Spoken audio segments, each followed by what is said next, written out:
Hello. Hopefully the sound isn't too loud as compared to my voice. I sent the message in group chat, but you said do not disturb, so it may not appear. Oh, let me check. It shows the ping, I just didn't get the noise or the sound. You want us in the call? If you guys want to join, you can. I just have to switch a lot of stuff around at the very last second here. But yeah, if you want to join, just say so in our group chat. I've got it up right now. For now, though, I'm just going to be playing until one way or the other. I can take care of the changes on screen when we need. If we need.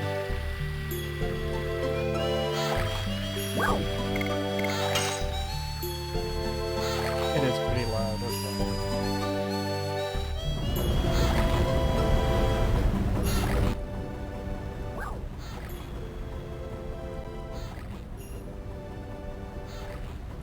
I've turned it down a bit. Here. Volume mixer.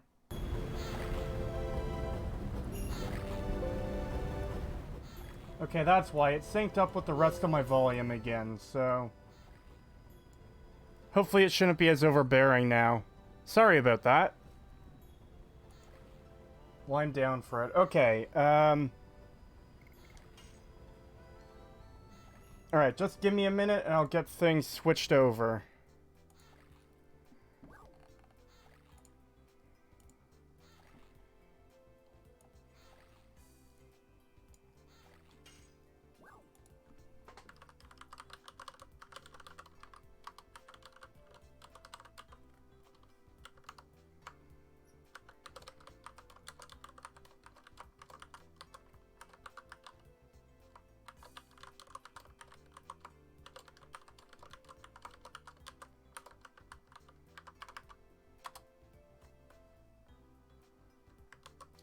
I'll call once I get logged into the desktop version of Discord.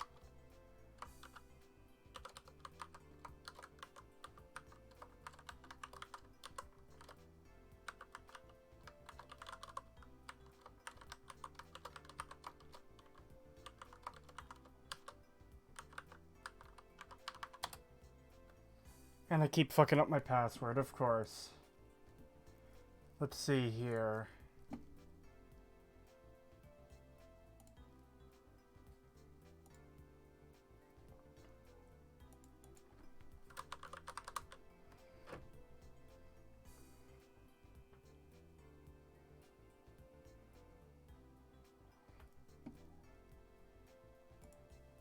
Sorry everyone, I'm just getting such into the call last second.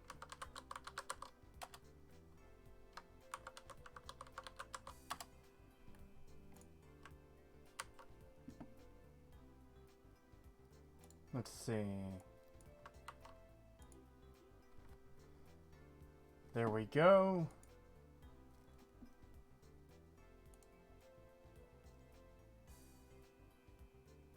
Hello.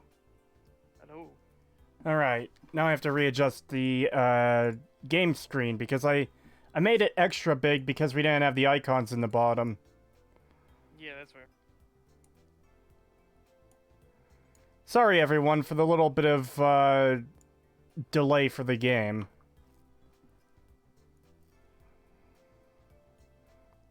There it is.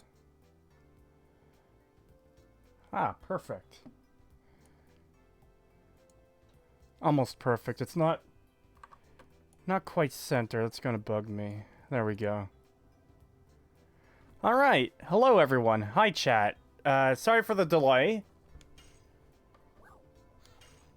Hope everyone's doing well tonight. Okay, well we got some comments already. Alright. Creetosis, you are my waifu. Thank you, I guess. Zerados says, Creetosis, do you think it is wrong to say the Fallout 3 and 4 games are fun, but not good games? And that they do have things that people can enjoy, so prefer over New Vegas and previous versions? Yeah, there's nothing wrong with people finding games fun. We've never said, you can't have fun. That's never been a stance any of us have held. Yeah. I'm sorry, I hate Fallout 3. You're not allowed to like it at all. Yeah, no, of course you can have fun with something that's, has issues. I could see why people would have fun with Fallout 3.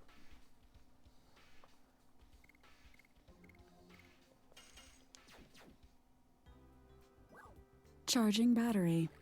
Oh god.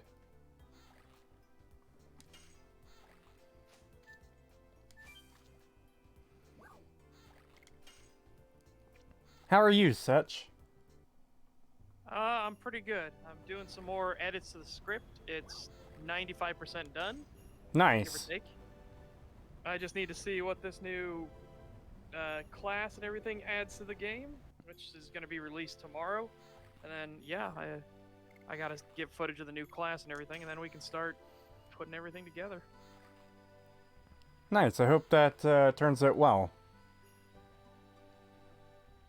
I hope so. It's 17 pages already, so hopefully we'll see how that goes. It'll probably dip into 18 pages for this, so yeah. Also, people are saying charging battery. Yep. My headset went off again. Now, I know you could talk to the dog here before, just for it to... whatever. Creetosis, Blank Thing asks, Creetosis, what do you think of Will Loves Video Games video on Oblivion? Haven't seen it. Zerados says, like, I prefer Fallout 4 over all of them because of the freedom of customization. Also, Robot Army Go Burr. Ha. I mean, yeah, that... Again, I can understand why people would find... like, a lot of the weapon customization and armor customization and all that fun. I get it. There's nothing wrong with enjoying those games.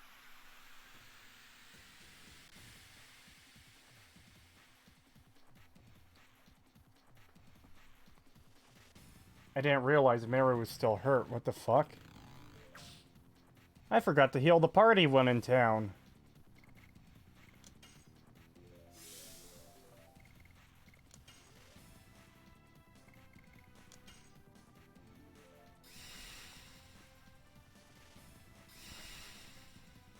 Let's see.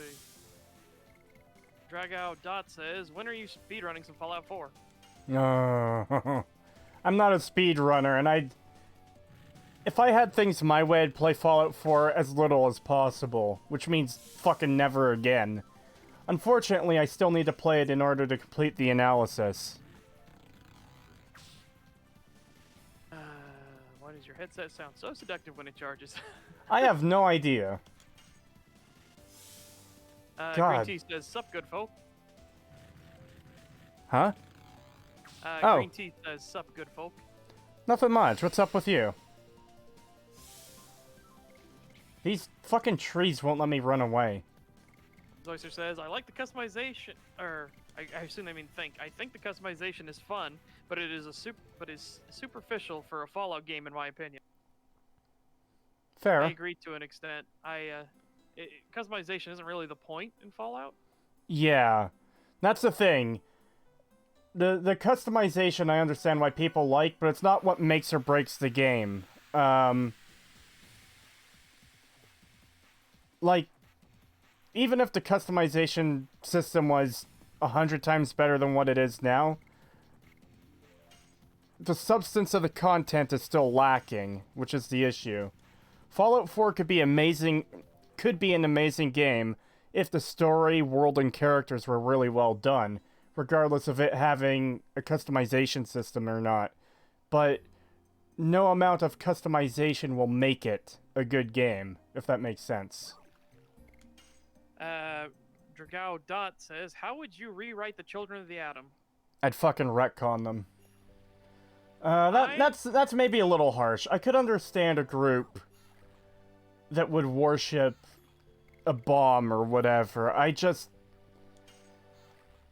See, I would change it so that the children of the atom don't worship the bomb itself. They worship the energy and force that comes from the bomb. They see nuclear as a gift, and the dangers of it were smiting heathens and stuff like that. Like, they would view the world, the apocalypse, as the heathens have been cleansed from this world, and now it's up to us now to listen to the gods that are, you know, this energy, this force. So I would make them more worshippers of nuclear reactors and, you know, the fission engines that are inside of cars and stuff like that, not the bomb itself and wanting to blow up this fucking tiny universes thing. I don't know what the fuck they're thinking there. Yeah, that's weird. But that's how I would change the children of the atom. I'd make them be kind of technophiles, only the thing that they worship is the bomb, is the nuclear energy itself.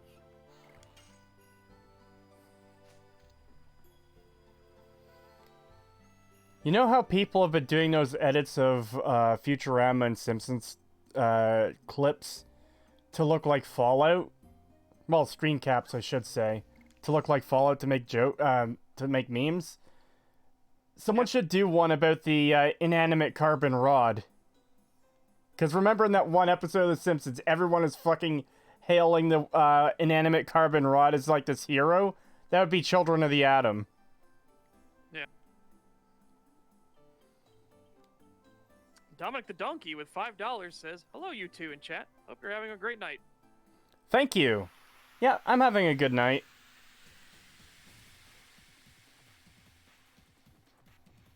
Hope you're having a good one. What do you think of Fudge Muppet?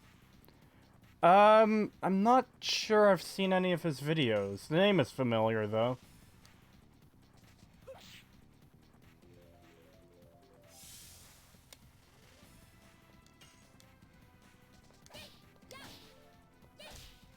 Fallout 4 don't need a better story to be a good game. Saying that a game is bad because you don't like the story is dumb. The game has many problems besides writing.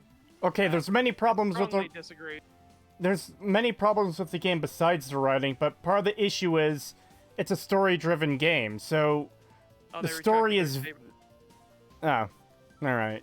Well, I'll finish my thought anyways. The story is very important to a story-driven game. Because, especially in RPGs. Because without the story, all you've really got in Fallout 4 is the shooting and the settlement building mechanics.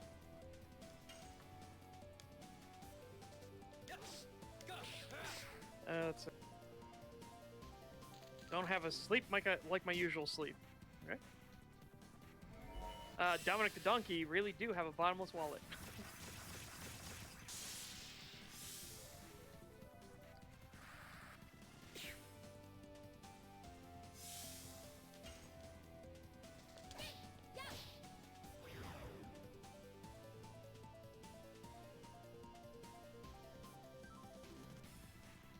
Just say something quickly, Setch. I forgot to check your volume because I adjusted the other volume.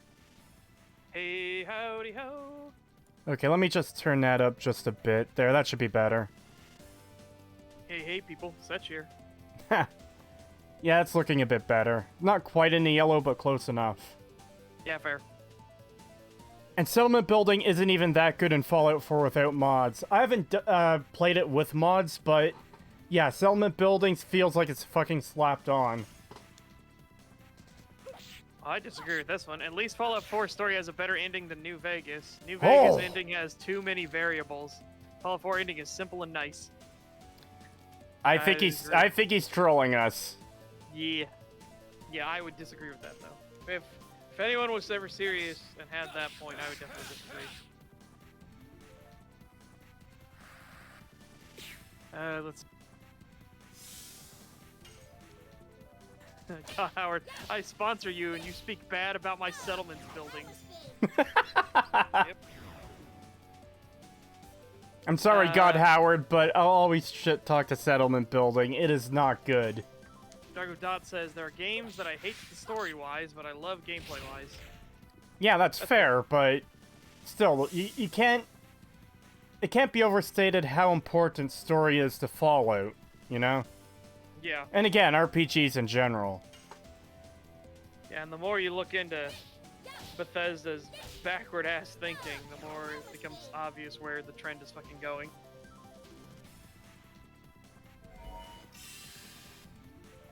I've really been enjoying Patrician's video. It's fucking great. I can't wait to go to his Oblivion video. Oh, it's good. I really enjoyed it. Yeah, I'm 6 hours and 16 minutes into his Morrowind video. Ah, so you're pretty close to being done. Nice.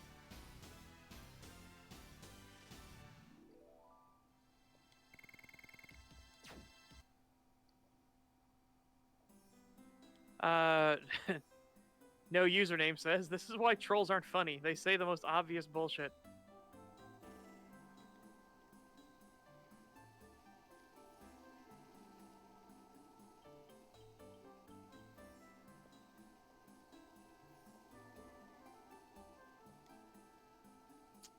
Donic the Donkey says, as someone who loves designing and building games, Fallout 4's base game settlement building is so lacking in items, it's honestly pathetic.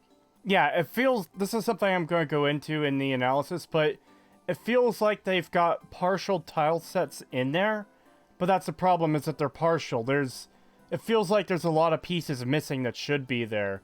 And my best example of that is, there's this almost like small Quonset hut type objects you can build, where you've got a floor, and then you've got a wall that curves over top into a ceiling. And it's only those parts. There's no end cap for them. We got some spiciness to talk about. Oh?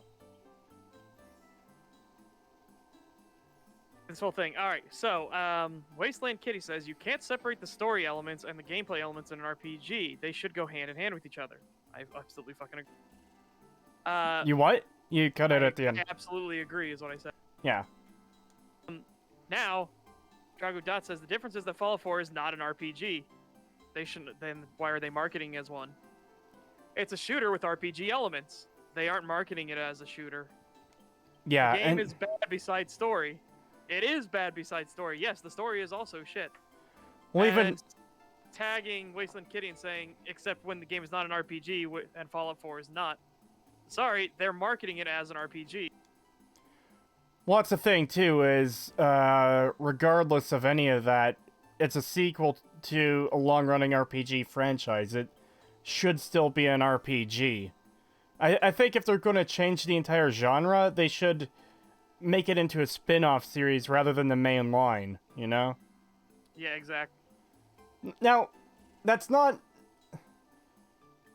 Gotta be careful here, because I think there are times where it's fine to change. But like, Halo Wars, for example, isn't labeled Halo 3 or 4 or whatever else, you know? Yeah. And the two party members I was just using both fucking ran off. Meru literally just ran off screen. She went up, like, above the black border.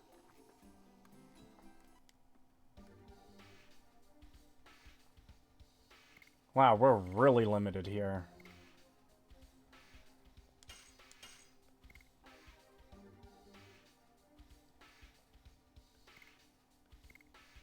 Yeah, I guess I'll keep, Dude, Bethesda Haschel. themselves even say it's an RPG, so sorry.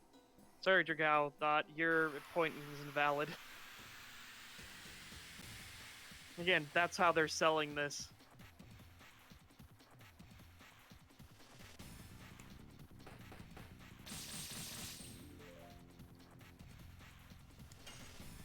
Yep. Fallout 4 is like Fallout Brotherhood of Steel. Both are basically shooters with shit stories.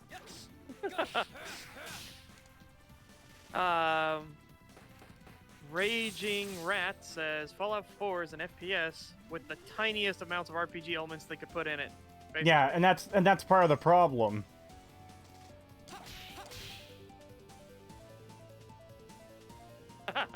Give Fallout 4 a 10 out of 10 or unsubscribe, you goddamn toxic.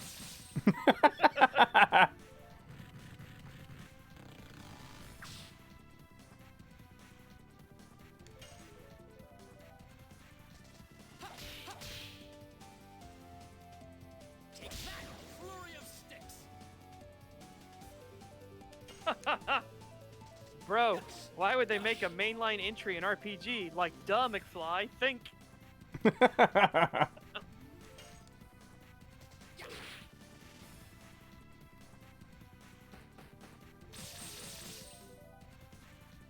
haven't missed much, Sinium. We just kind of basically just got started, so. Yeah. Yes, no, sarcastic question. Yeah, totally an RPG. That was the most baffling thing when Emil like brought up that on stage. That was a horrible design idea, but they stuck with it anyways.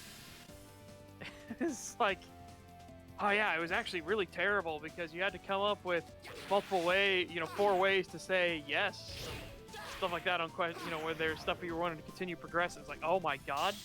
Yeah. Like, it's so bizarre because he explains, like, what an issue it became.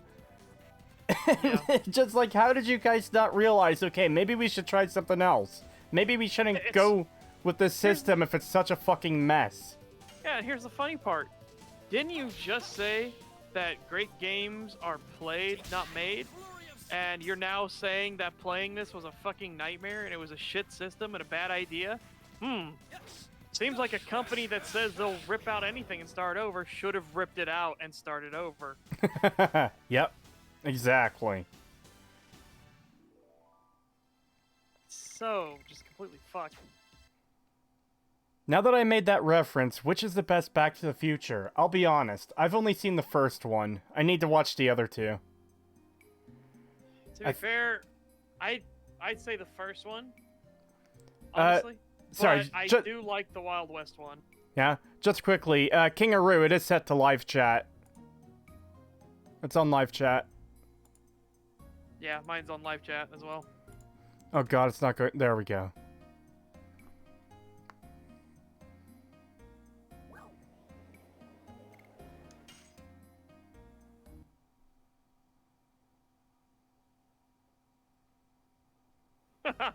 Nice. Fallout 32, Brotherhood of Steel 2, The Electric Bill. Down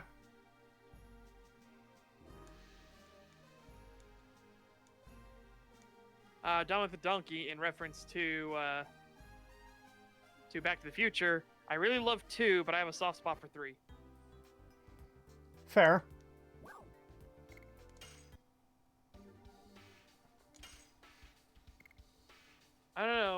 I don't know still how uncreative you have to be to not design something new when it's established that radiation mutates shit in such a degree.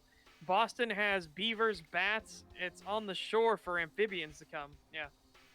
There's all kinds of stuff they could have done with it, but again, as we discovered with Emil, effort is a dirty word at Bethesda. You shouldn't put effort in, ever. That really seems to be how they feel. It is fucking baffling to hear them talk about that. And then talk about how easy it is for them to make content for it, and yet the content is so vapid and there's nothing there. There is no content. Like, if it's so easy, why are you so bad at it? It's that weird thing, like, that's a weird flex because you're not good at making content.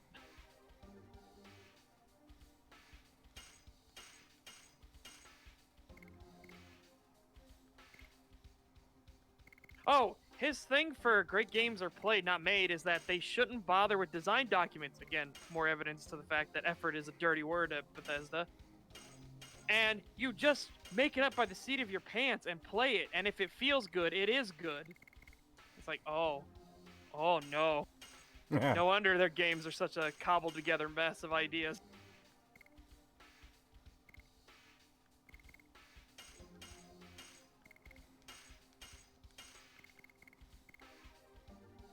The word effort is a difficult word to say. I don't know, difficult apparently is a difficult word for me to say, because I said difficult. Huh.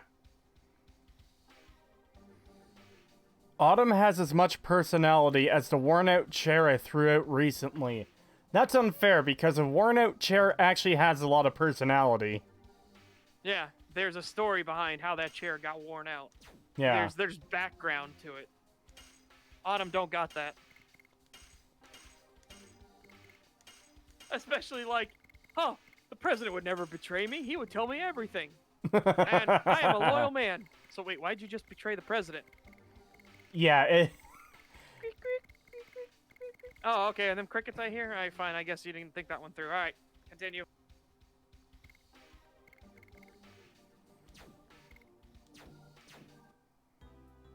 $10 from Dominic the Donkey says, yeah, we only got rad stags, blood bugs, and stingwings. Besides that, they just recycled old enemies in 4. Didn't know scorpions were native to Boston. Huh. Yeah. Yep. Yeah, Wasteland Kitty says, that's unfair to the chair.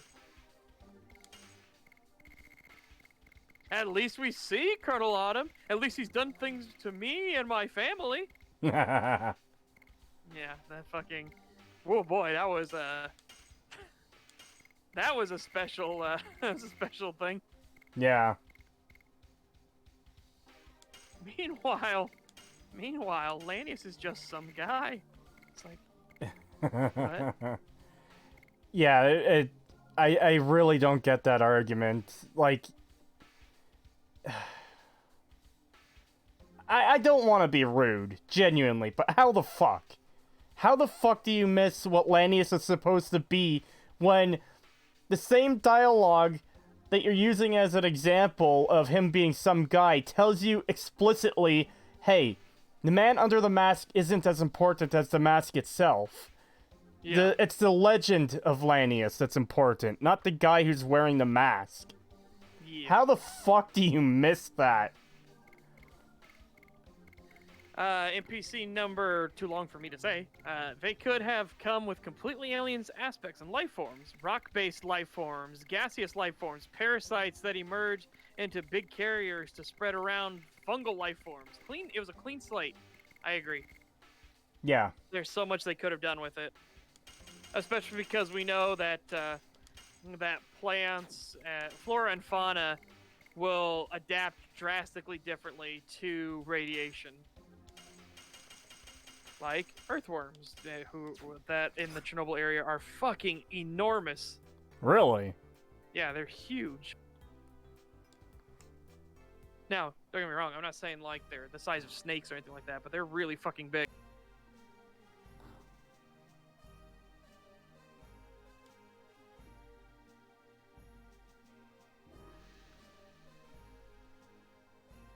The 3 mole rat gods. Obviously, the rad scorpions escaped the super secret science fair happening the base that got nuked. Huh. I mean, what do you want? Would you like to see baseball players as enemy critters? Oh boy. A weird one. The whole like, I like the movie The Warriors, so let's let you be a baseball player. Therefore, it's like the movie The Warriors, right? It's like, what are you on, Emil? Oh. Yeah, I forgot about that. Matt missed that because he only looks at games on the surface level.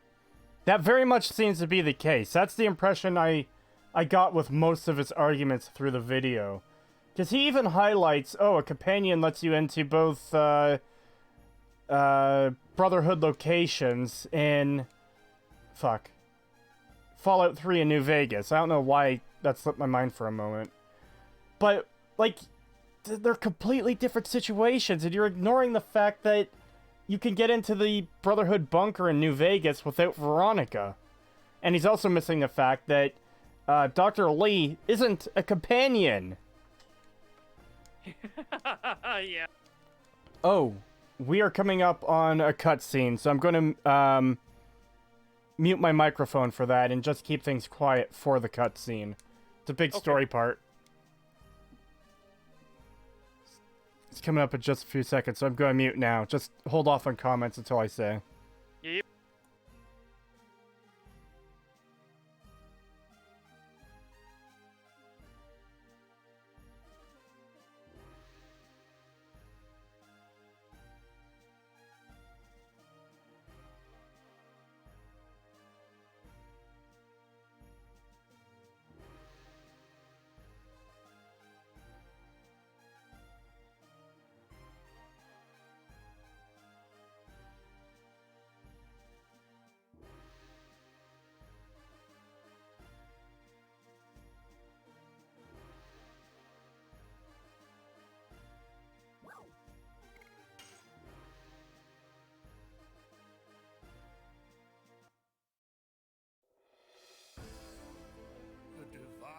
tree is the tree of life. All life comes from this divine tree. In the beginning, nothingness filled the world. Then the Creator saw, descended from the sky.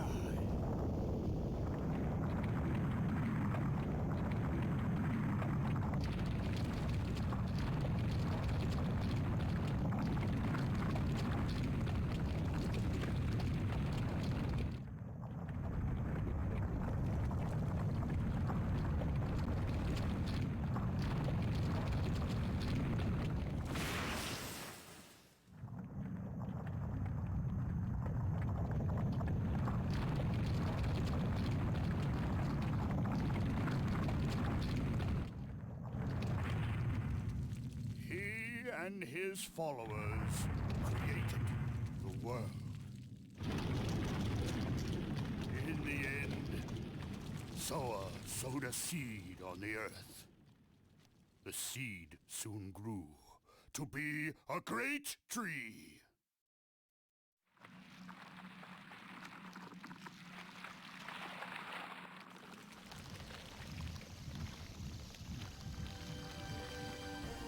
The great tree bore 108 fruits, and various life forms arose from the ripened fruits.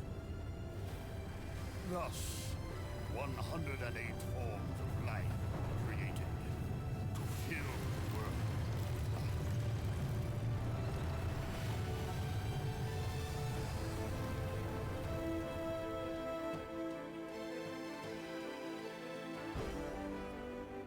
The divine tree completed its role, but the story says it is still protected by the signet of Soa.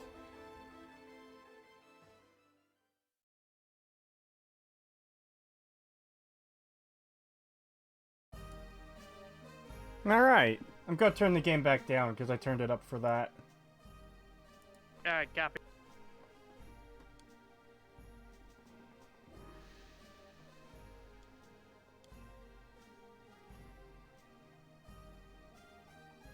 So Dragoon Dot says, as I said, story is not the most important thing in a game, besides visual novels.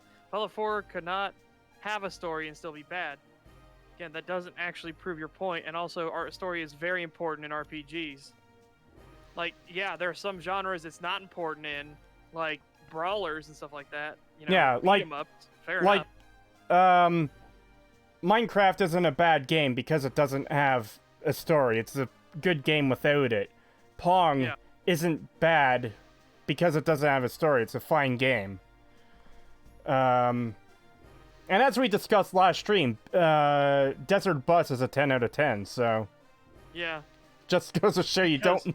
because it does exactly what it says it's going to do. It's your own fault if you go into it. I almost accidentally said Big Rigs because we were talking about both of them at the same time yesterday, so my brain kind of scrambled them. But yes, I would be curious, if we ever get anybody from EFAP on, that would be the question I would ask them and be like, would you consider Big Rigs over-the-road racing a 0 out of 10? I'll just send it in on a super chat next time they stream. Is Big Rigs over-the-road racing a 0 out of 10? And is Desert Bus a 10 out of 10? Yeah. Oh boy, that would be interesting. Dragao Dot. They market it as an RPG. It doesn't fucking matter. Also, shooters can very much have stories, and really good ones. Like, you insisting that it is a shooter, not an RPG. I would agree it's not a fucking RPG. It's one of the lamest fucking RPGs ever. But they market it as an RPG, they have it in the genre of RPGs, and they declare it as the most successful RPG of all time. Well, next to Skyrim. Which, I would also say, is pushing what it means to be an RPG. Yeah. Oh, I actually have a funny bit in the review for it. Huh? In the review for Aliens Fireteam, I'm gonna see if Ben will agree to it, but I want to get him to say. let me I want to get Ben to say that.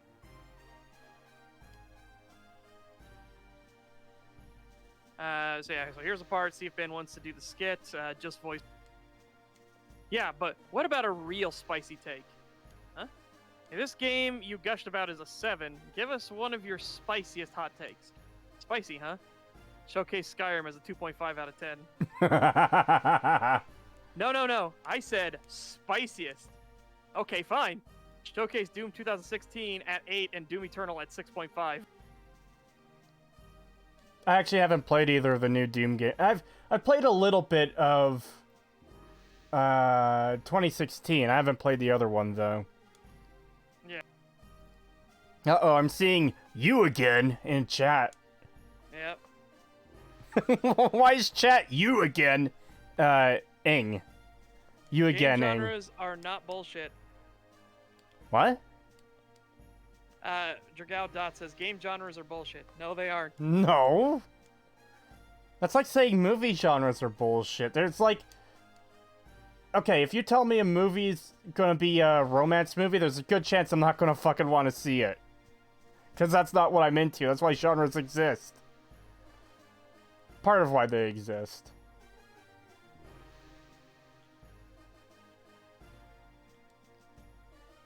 Buy Skyrim for a limited time only. Well, that's the reason we call you Todd the Liar Howard. Killjoy asked, I'd like to ask, what do you think of the idea of a main quest in an RPG? Do you think it should be up to the player to decide what the main quest is? They definitely could be better written. No, I think there will always be a main through line that any RPG wants to tell. Like, again, in Morrowind, the main through line is you working for Uriel Septim to stop Dagoth Ur. It just turns out that you're also the Neravine as well. Well, it's not just that.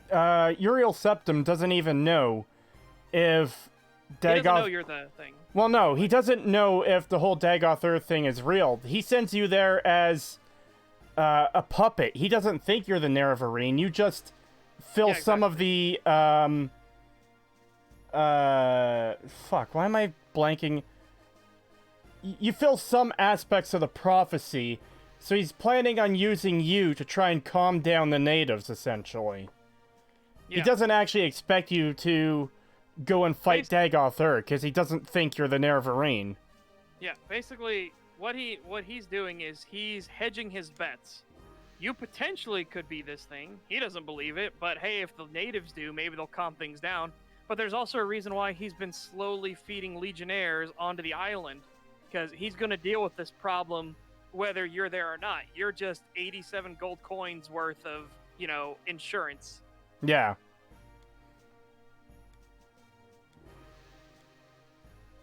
Outdated way to classify games? Strongly disagree. Games like Portal and Call of Duty are FPS, but are totally different. Yeah, they're still first-person shooters. Again, you have more descriptors you can tie on to both of those games, but they're still first-person shooters.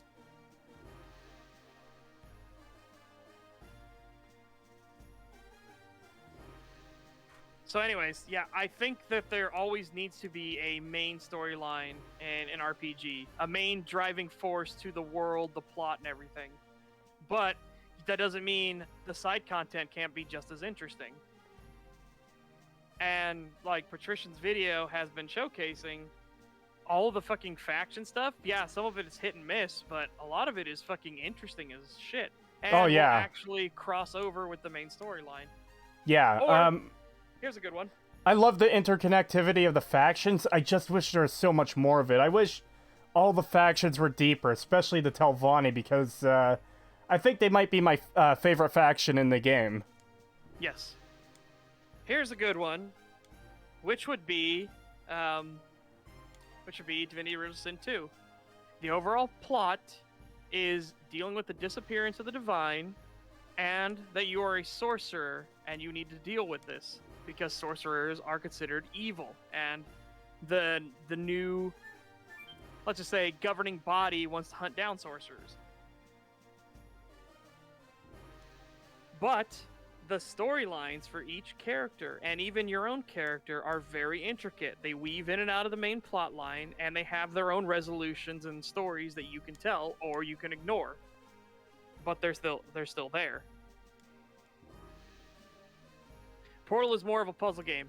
I agree, it's more of a puzzle game, but it's still an FPS. Again, you have more descriptors you can go into with it. It's not just an FPS. It is a first-person shooter puzzle game with physics manipulation. And in this case, the physics object being you. Just quickly, I don't know if we're getting another cutscene up ahead or not. I can't remember, it's been so long. Games should be classified by aesthetic, not mechanics. Wow, I highly disagree there. Holy shit. Oh, yeah, big disagree there. What the fuck?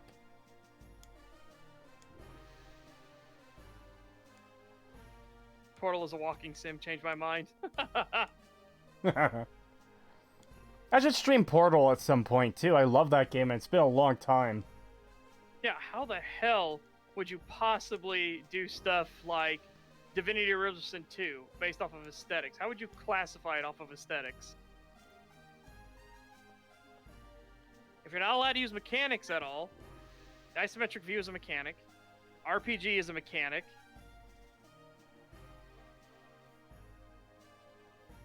puzzles would be a mechanic, so you can't use those.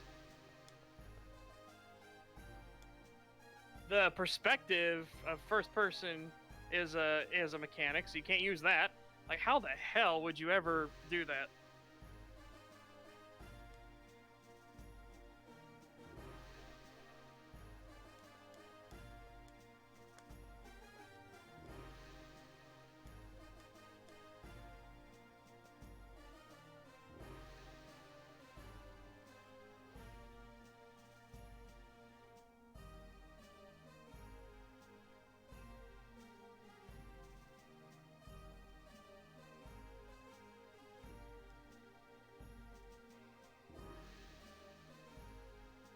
So you base it off of theme? Oh, fuck no, I would never base games off of their themes. Holy shit.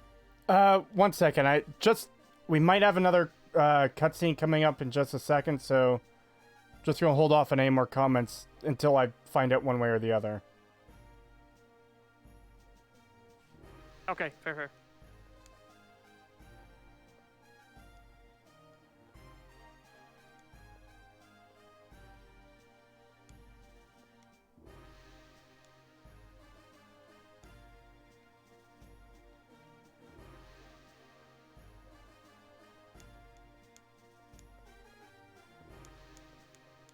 Okay, maybe not. I thought this was leading into a cutscene, but it's just more dialogue. Okay, fair. Oh.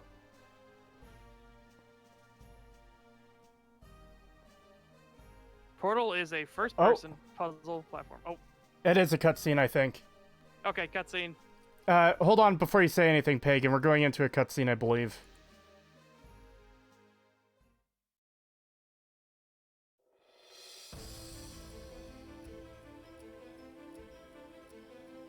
There were 7 Dragoon warriors in the legend of the Dragon campaign.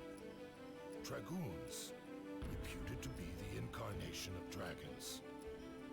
With dragons at their side, the Dragoons fought boldly.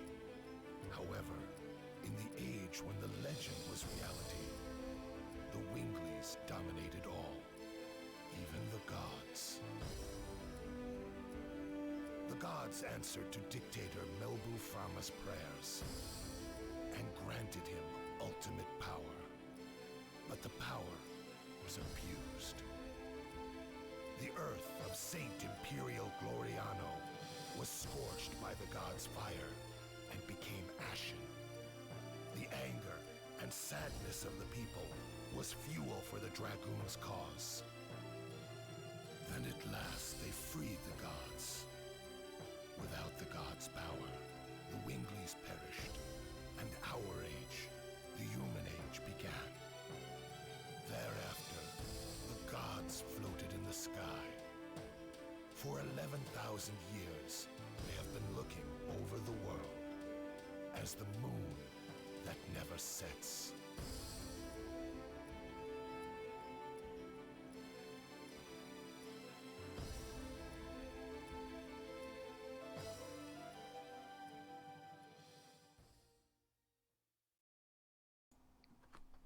Alright. I'm gonna have to do a video on this game at some point, because holy fuck. It's been a long time since I've played it, and being reminded of all the story and stuff, oh my god. It's really well done.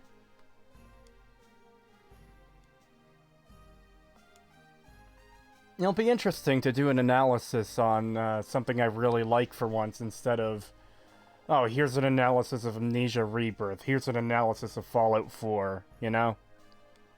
Yeah.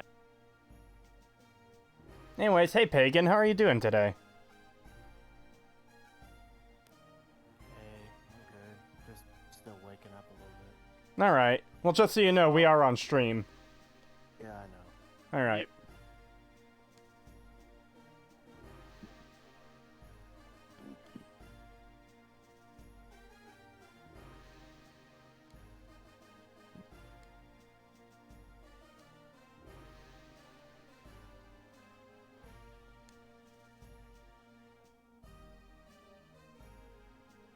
Oh god, yeah. Portal has too much water. 0 out of 10, IGN.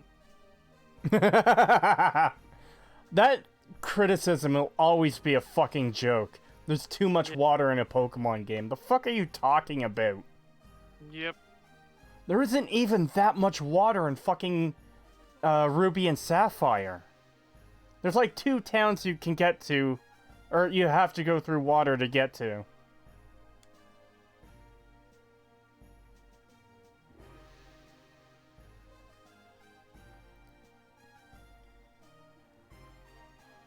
Oh boy.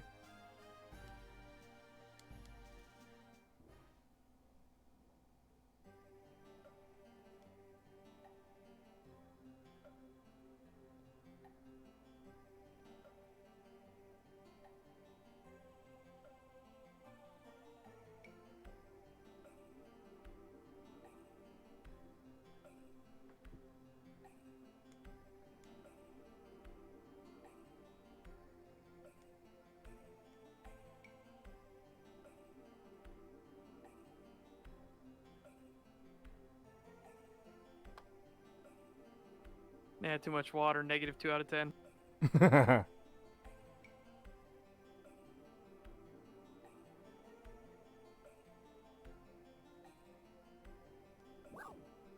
Creetosis, it's 3. I don't know what that is reference. I'm not sure either. Also, just quickly, I don't know if we're going into another cutscene or not, so just give me a second.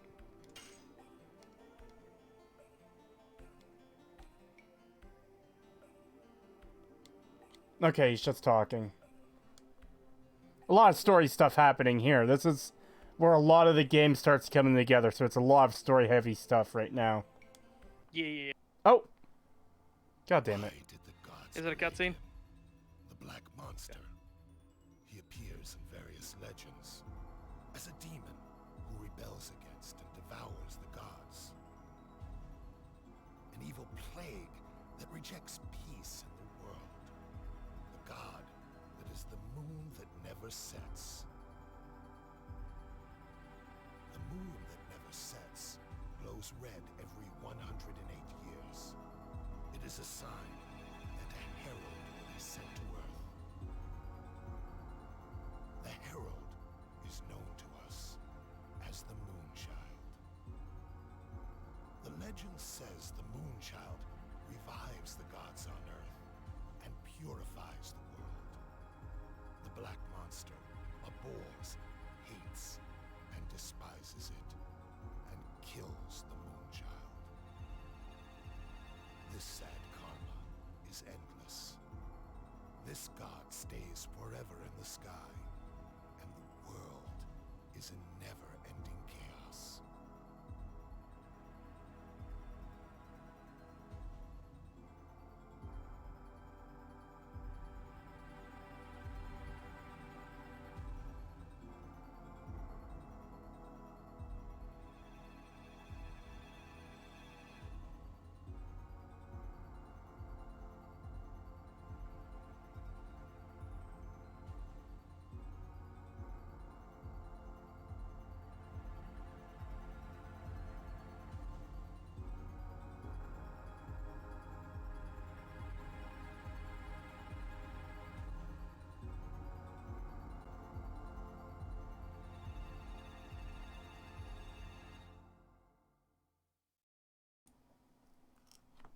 Alrighty.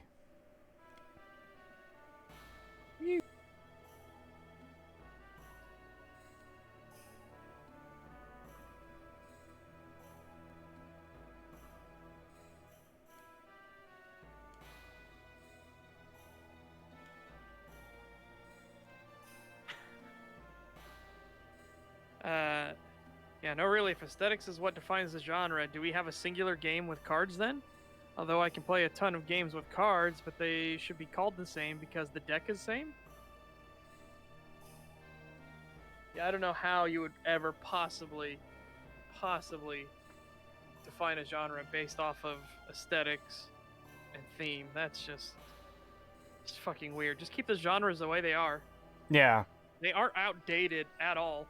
Well, you realize how weird things would get if games were categorized by theme over mechanics and stuff, right? Because they'll be like, okay, Final Fantasy IX, the main theme in that game is death, as far as I'm aware. So it's like, okay, so here's games about death. That doesn't tell me anything about how they play, though. Yeah.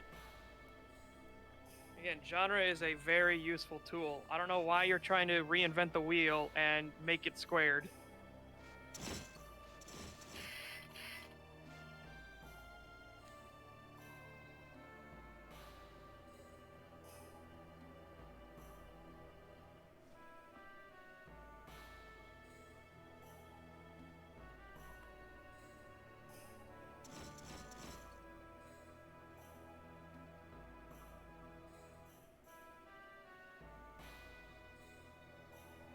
Uno is Uno. But I would disagree on Portal being FPS. It doesn't have a lean to shooting mechanics to beat enemies. It is, by strict definition, an FPS. That's where you can get your subcategories in. It is a first-person puzzle shooter. Yeah, but it's literally a first-person shooter. You have a gun for most of the game that shoots portals. Doesn't matter if it shoots bullets or not. And it's in first person. That's literally an FPS. I don't know what else to tell you. What the fuck? That is horrible. Alright.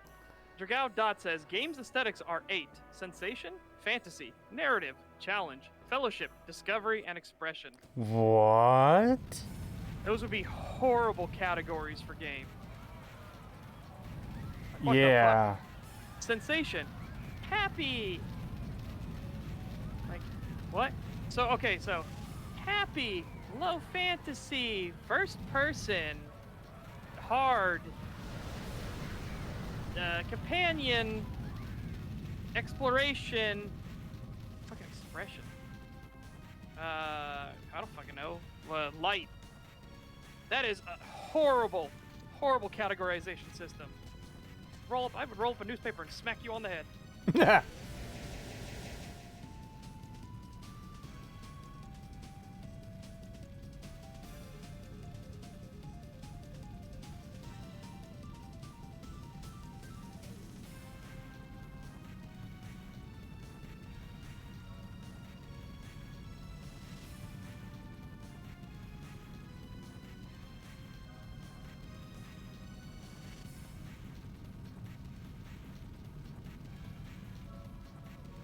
Well, you're definitely not selling this document as anything but somebody trying to reinvent the wheel and making it a square.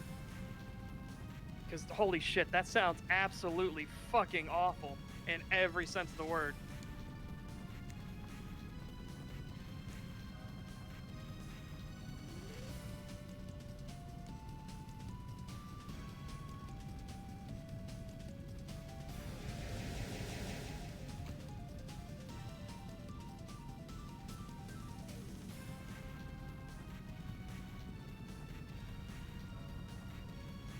Oh god, imagine like that new system of yours would totally fucking ruin game surprise.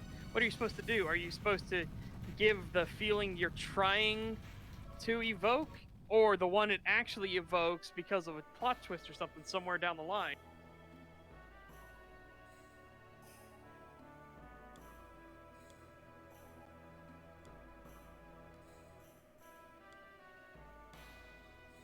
Yeah, Yeah, that is horrible. God, the more I think about it, the worse and worse it sounds.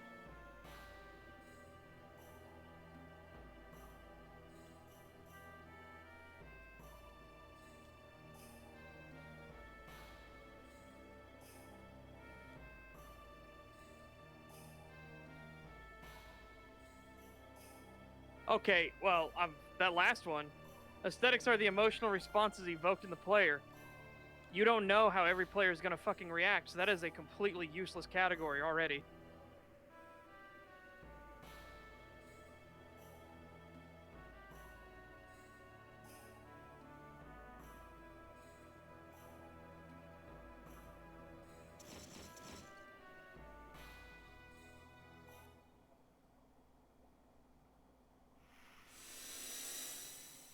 I don't think anybody argued that mechanics can't be used for totally different reasons.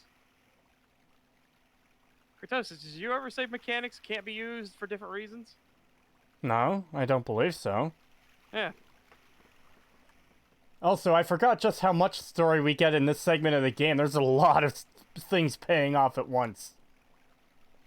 Yeah, that's fair. Just make sure you do, like, cutscene or something like that. Yeah, I will. I don't think we have any more cutscenes at the moment. But we're also getting a big reveal of one of the party members right now. For anyone who's been paying attention to the story, I know it's hard when we're talking, but... What? Okay, so it's a completely useless categorization, because the emotional response is what is intended to evoke.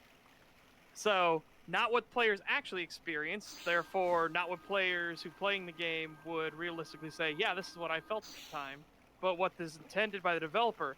Therefore, if there are games where you're trying to subvert expectations and change things, a la fucking Undertale, what do you actually say the emotional response is? Because it's supposed to try to pull the rug out from underneath you. Just argued with people how Hitman is an offensive term. I prefer hit people. What? Oh, that's fucking funny. Zoidster says, I just argue with people how Hitman is an offensive term. I prefer hit people. That's fucking great. Sorry, I'm reading the text, so I wasn't catching everything you were saying there. Also, as NPC points in as well, what emotions are stuff like card games and trading card battle games supposed to entail? Yeah, what emotions do you get from Slay the Spire? Like I said, you're keeping this up, and it's sounding dumber and dumber the more you bring it up.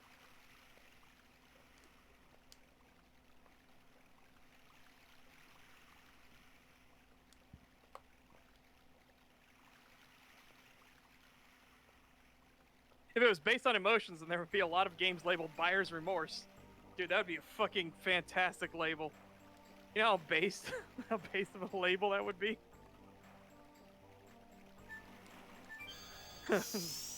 Purchaser regret, buyer's remorse.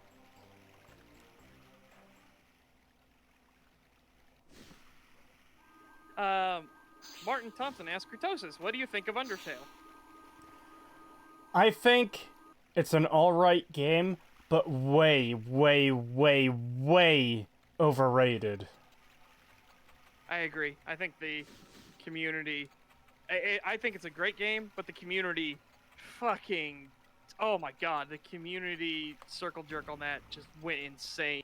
Yeah, and I don't understand it. It's not that good that... I don't get it. And... Yeah, I don't know. It's weird that people went so crazy over that game.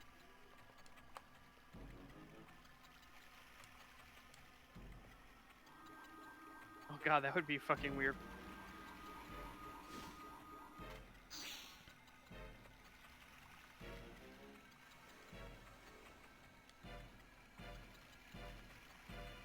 Yeah, the fan base is awful. Yeah, and that's probably one of the strongest examples, too, of, like, an insane fan base that is insufferable. And again, that's not to say that everyone in the fan base is. It's just the loud ones are really loud.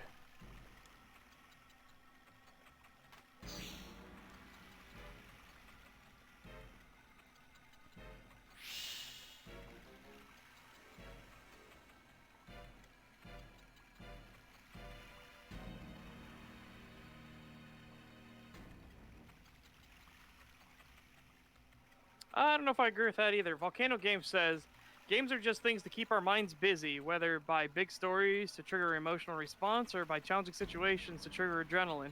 It's the same after all. I disagree because games can actually teach you things as well. It all depends on what the game you're trying to play is. Yeah. Good example, actually. There's a set of games called Learn Japanese to Survive, which is all about teaching you an entirely different language. Kevin Miller tags like, shit, what the fuck? Tripping balls. Randy Pitchford creating death threats to developers. I think Randy Pitchford should be like a curse. It should be a curse word worse than cunt. Yeah. Meme Night, while I agree with you, I like to not judge the game by its fan base. I think the game is fantastic. I agree. However, the fan base is so fucking toxic. It's one of those things where, like, they ooze and infest everything. Yeah. And so they just bring it all down, which is just so tiring.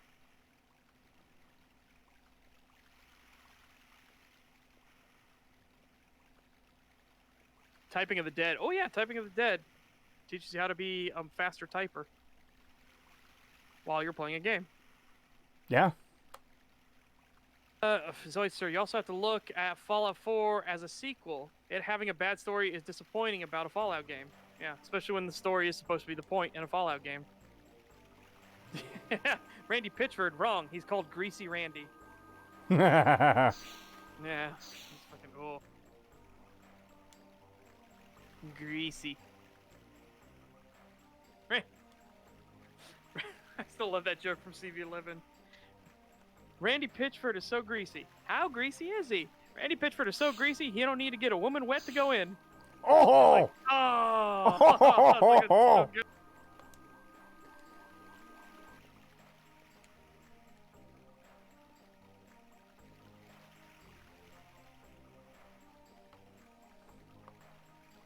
Yeah, that is a good one. Holy shit. Comparing games by genre is almost impossible. No, it isn't. Have you seen how many tags do games on Steam's have?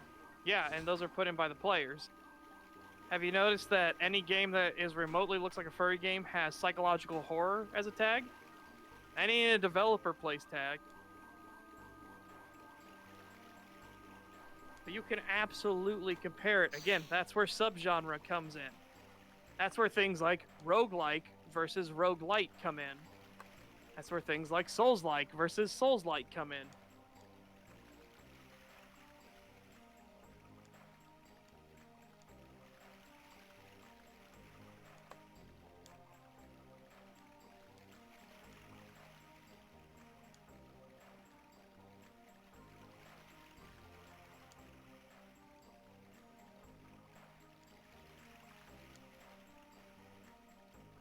Well, yeah, they did say that that story doesn't matter for an RPG, so that was a big oof.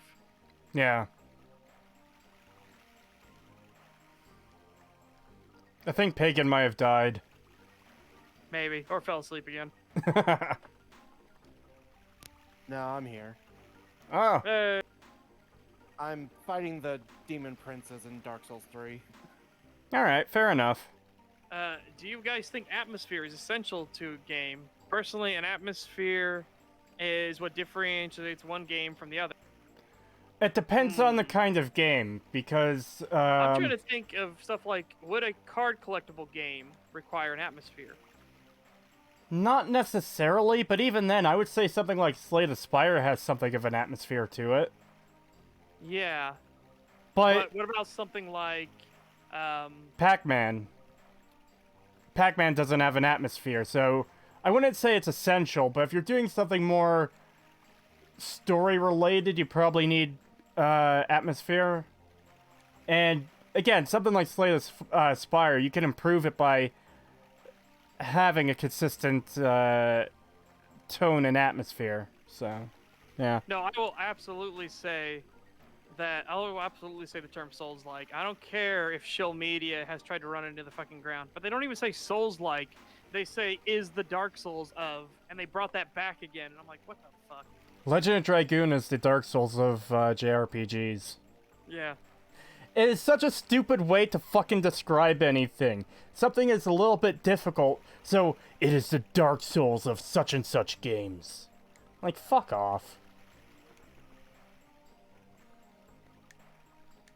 The point here is, what's the main thing you do in Fallout 4? Deciding or shooting. Again, that doesn't matter. It's still classified as an RPG. It's still sold as an RPG. It is in an RPG franchise, and it does have some decisions. Okay. It's fucking shit. Let me it's still an RPG. Let me give an example. If I hype up a game as being a big fantasy RPG with tons of choice and an in-depth mechanic system, there's skills, there's attributes, there's perks, there's fucking whatever, but then I release that game as Ride to Hell Retribution, it fails at the thing I built it up to be. I was told it was an RPG, but you don't get an RPG. Yeah. Oh, you know, there's actually a modern event. There's a modern day thing to this. Oh?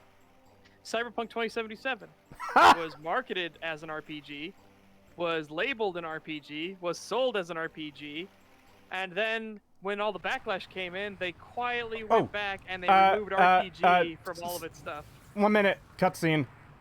Okay. There isn't really any dialogue here, but still.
Alright. We're probably going to be getting another cutscene in a little bit, but I don't know when that'll be, so I'll just let you know when it comes. Yeah, probably. Cyberpunk is way more of an RPG than Fallout 4, to be honest. Yeah, actually, I kind of think that's accurate, even though it's not an RPG. They went back on that and removed RPG from all of its stuff because, oh boy, yeah. People were completely pissed that the starting things made no fucking difference and made no sense, especially if you picked Corpo and shit like that. Yeah. Like, oh boy, that'll be a fun one to go through.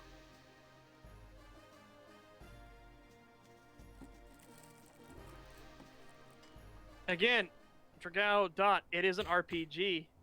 It doesn't fucking matter that the mechanics of the RPG are super shit and not well thought out and barely there. It's still an RPG. And again, the more you've talked, the more you have thankfully convinced me that genre is absolutely the way we should define things.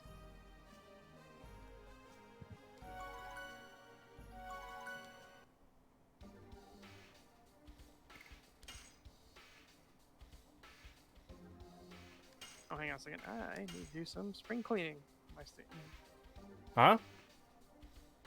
I gotta do some spring cleaning on my Steam list. Ah.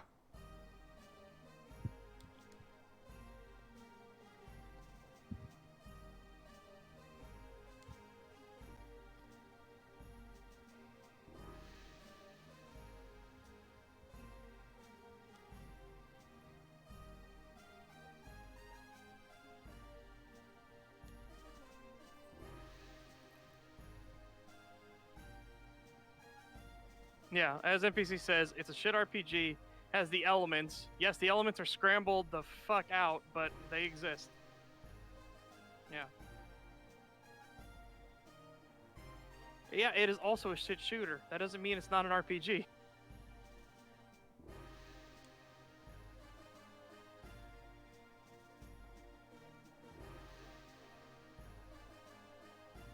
I would actually prefer Fallout 4 main story to the garbage that is Cyberpunk 77. Yeah, I think Cyberpunk 77 is not a good game. Oh boy. That bad, eh? Yeah. Like I said, there's a reason they had to start changing a bunch of shit that they said because, oh my god, it is. Woo! It's a big yikes. But I personally would play Cyberpunk over Fallout 4. Just quickly, it's thunderstorming outside, so if I suddenly go offline, that means the power died. Oh, nice. You're getting the storm that passed us.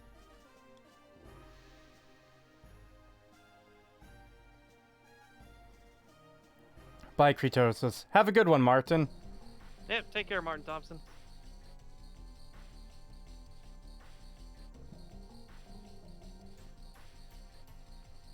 Dark Souls is the Dark Souls of Dark Souls. Yeah, Cyberpunk is a mess. It is a complete fucking mess. Dude, I had Mirror Boss. Okay? And if you don't know what Mirror Boss is, for Cyberpunk 2077, they found a new way to render stuff in mirrors. I don't know how they did it. But if you aren't playing on Windows 10, the game will kill itself if you look into any mirror for any reason for even a fraction of a second. Wow. Unless you put the FPS down to as bare minimum as it can possibly go. And that's Cyberpunk? Yeah. Wow. I upgraded to Windows 10 so I could play Yakuza 6 though, so, you know. Oh. I don't have that problem anymore, but fucking hell, the fact that that was a problem and they said Windows 7 was a perfectly playable platform. Woohoo! Just want to read a comment. Wait, Creetosis, I just thought of something. If clean water is such a big issue in the capital wasteland, then how the fuck does Twatsworth the butler give you purified water in your megaton house? And the robot in the Tenpenny Tower suite as well. Yeah, they could just give you a free bottle of water every few hours. Or like every day or something. But yeah, Don't think about that. and Mr. Handy can give you a pure bottle of water, but there's also a water crisis going on. Like, guys, just get a bunch of Mr. Handys together. I know they're out there. The game shows them out and about. Yeah. What's even weirder is Megaton actually has a filtration. It doesn't make any fucking sense. It gets even weirder than that, though, because the filtration system in Megaton doesn't even give pure water. There's a water fountain in there, and it's irradiated too, so what the fuck are they even doing? Yeah. Clearly they just slapped a regular water fountain in that slapped it to every other building in the game, and they didn't make a unique one that has purified water. Yeah. Yeah, Meme Knight, I agree. 99% of the dialogue affects nothing. There's only one life path exclusive quest, which is unacceptable for how it was advertised. Yeah. For how it was advertised, I wanted to be a fucking corpo in the Cyberpunk universe. I did not get that at all.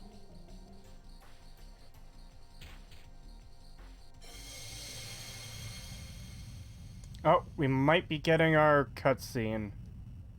Woo! Cutscene!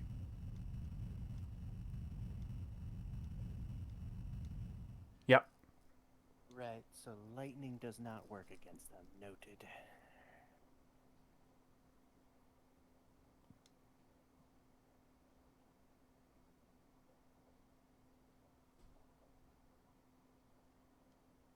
Okay, it's not going into a cutscene quite yet. I thought it was. I know there's one coming for sure, though. I just don't know where it is exactly. Nope, here it is, I think. Yep.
Thought there was a little bit more to that cutscene. I know it's going to attack again, so we're in for another cutscene at some point.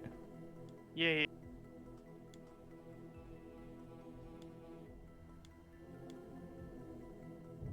There's also a bar, but there's no distillery for a bar to exist. Oh yeah, there's lots of problems. I still think Patrician was onto something when he said that Bethesda were so terrified that people hated the Imperial City and Vivek that's why they made every single city fucking microscopic in Skyrim. God, I hope that's actually true, because it makes so much sense for how fucked Bethesda's thought process is. Yeah, hey, like... Oh, go ahead. Like I said last time, it seems anytime there's an issue with something, Bethesda's solution isn't to fix it, but to scrap it entirely. In most cases. Either that or limit the fuck out of it, because spell making could get really broken in Morrowind, and by the time Skyrim comes around, they cut it out entirely. But even in Oblivion, it was heavily limited from what it was in Morrowind. Yeah.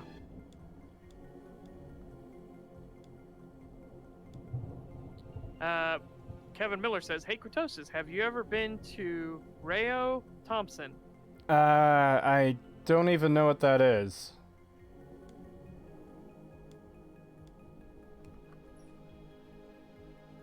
Sorry. Alright guys, keep it a little more civil. While I agree Dragoon Dot hasn't made a good point, don't start attacking them and calling them simpleton and shit like that. Come on, be better than that. Yeah.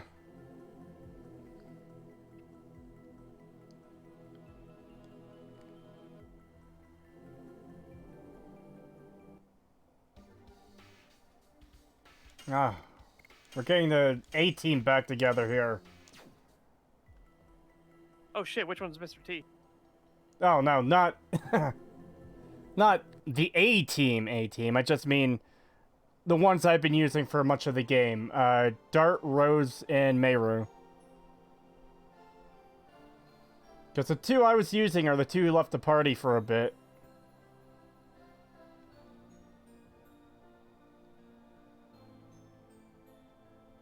Oh, bye. God Howard says, bye, Creetosis. Oh, have a good one, God Howard. Thank you for stopping by the stream and blessing us with your holy presence. What? What? What are you bleh-ing over? Holy presence of God Towered. God Towered. God Towered. Yep. God towered. Didn't you know that Todd Howard always picks the tower as his birth sign in Morrowind? It is his favorite game, after all. How you think he's gonna break in and steal your shekels? One of the things I do as soon as possible in Morrowind is enchant an item with unlock 100%. Yeah, I'm trying to focus on what my characters would do at this point, because I don't want to fall into the same trap of doing everything. So I'm like, would I steal that thing? Would this character steal that thing? Nah, not really. Would I turn in the, bounty, or sorry, the taxpayer coins? Yeah, he would. My God, though, if I made Rigora, fucking hell, I'd be stealing everything left, right, and center. Fucking taxpayer money. I could get a bigger payout later. Pff, that sounds like work. I got free gold here.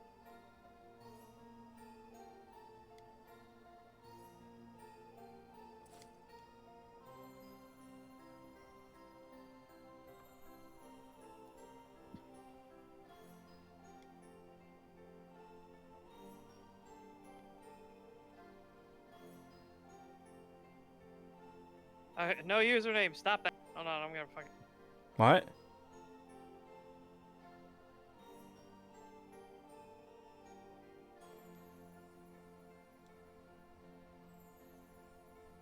Really? That hit me. Okay.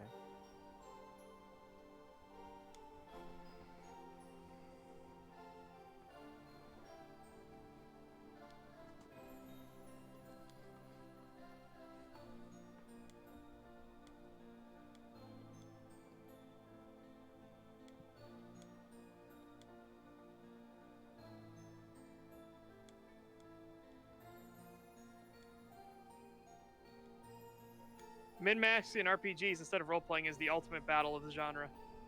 That's why I kind of like when min-maxing and role-playing have a good harmony with each other. Kind of like in Divinity Original Sin 2. Your characters are destined for great things, so you actually min-maxing and becoming godlike actually fits in the story. And I love that so much. And again, I don't want to, I'm trying not to give super spoilers on that because, you know, that's already pretty generic. You're destined for great things and you're a main character. Yeah. But no, there's all kinds of stuff that's like, there are reasons behind it, and I love it. Oh.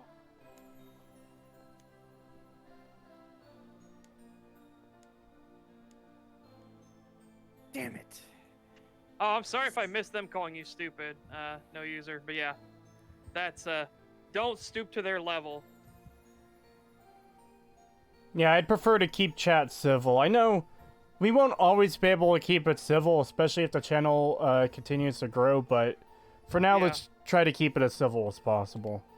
Yeah, let's try and set the habit of it instead of, yeah, let's try and set the habit of keeping it civil. If we get the community, if we foster the community we have right now into trying to keep things civil, it'll go a long way when you get more and more and more people in.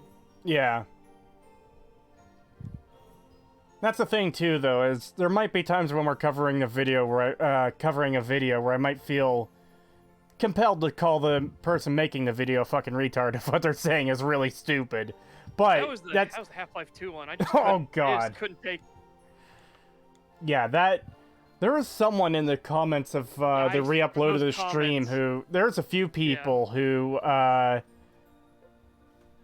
like, someone said we had terrible arguments because we called him an edgy little boy. But, like, he didn't have any arguments in his video. Like, Yeah, and he not said that- actual arguments. Yeah, and what he said he did was he killed every single scientist who dared speak to him or do anything even remotely off his pacing. He would just beat them to death with a crowbar. And it's like, yeah, that's, you know, and he was proud of it. And it's like, yeah, that's fucking edgy as shit, dude. Yeah. It's also a little bit edgy when he starts, like, yelling into the microphone about how annoyed he is that characters are talking to each other, or whatever it is that he started yelling about at that one point. Yeah. Oh, God. Because that's the thing, I don't even have an issue with yelling, as long as the thing that you're yelling is, like, accurate and done for, like, comedic effect. Like, holy shit, this game is so fucking stupid, you know? Example, Fallout 4. You could tell. But- You could tell that he was just getting saltier and saltier and saltier. Oh yeah, it was pure Oh my salt. God.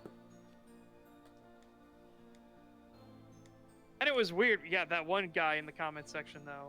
I don't want to say the name directly, but the dude that was like, "Yeah, but if Bethesda did this, you would call them on it. But now, no, because Valve does it, you don't call them on it. That they retconned in characters." It's like, what the fuck are you talking about?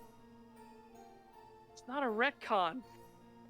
Jesus, did you watch the Oxhorn video and thought, like, Addition retcon was an actual thing? Oh, What the fuck?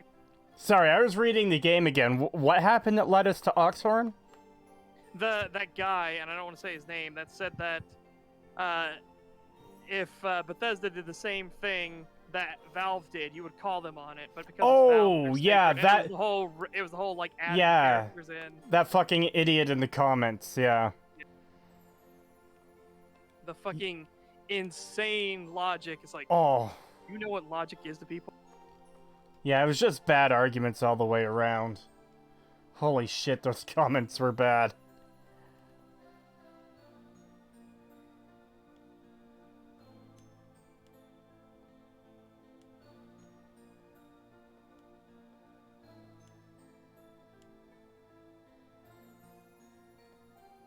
And other angry video game nerd quotes, yeah. Dude, it was weird. Yeah, that Half-Life 2 video was fucking weird. Dude, I loved too that he's like, no, you would let them get away with it. And even in the video, we mentioned like, what's an easy win? What's an easy slam dunk of a criticism? Talk about the fucking airboat section. Because the airboat section ain't very good. They tried, and it way overstays its welcome. But yeah, it is not good. But no, he just goes on to stuff like, which one of the nameless scientists in Half-Life 1 is Kleiner? Huh, Plow! How dare you retcon in Kleiner? It's like, what the fuck? Yeah, it's ridiculous. And the person in the comments was making the same arguments. So my main point after that was like, okay, how the fuck do you make a sequel where you expand on the world and characters when the first game didn't have any solid characters, aside from G-Man and Gordon Freeman? Yeah. Like, it's just silly that you can't say, oh hey, let's take this old model and say one of those scientists was actually Kleiner. That's not contradicting anything. Yeah. Because so fucking weird. I'm not even sure how to describe that argument, because it's like... It's not based in logic. That's the problem with the argument. No, I know it's not based in logic, but that's the problem is... How do you classify the original game, use generic models, and the sequel built up characters based on a couple of those models? Like, it's neither game's fault, really, because when making the first one, they didn't know they'd be needing more, more distinct character models, and maybe there wasn't a budget, because, again, when the game was made, it was the first time skeletons had been added to models to do the animations. Yeah. The first time in gaming history. Yet they're acting like it's a huge issue. Well, every guard in Half-Life 1 is Barney, so which Barney is the Barney in Half-Life 2? He must be all of them. It makes no sense. Like, it's such a stupid and childish fucking argument. It was so fucking bad. So, base games on what they are and not what they're intended to be. No. Oh, wait. No, Wasteland Kitty's still doing the argument with the other one. Yeah, I've definitely dropped that argument because, like I said, I know I've been further convinced that genre is absolutely a great thing. It helps to initiate the conversation.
Do you guys prefer slow or fast pacing?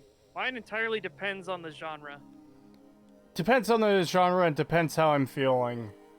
Like, if it's an RPG, Divinity Original Sin 2 is a good example. I'm fine with it going slower pace and letting me plot things out and plan things and how to, like, take advantage of all the mechanics that the game has. If it's something like Dusk or Ultra Kill, I love the fact that it's super rapid, you know, and fast paced. Yeah.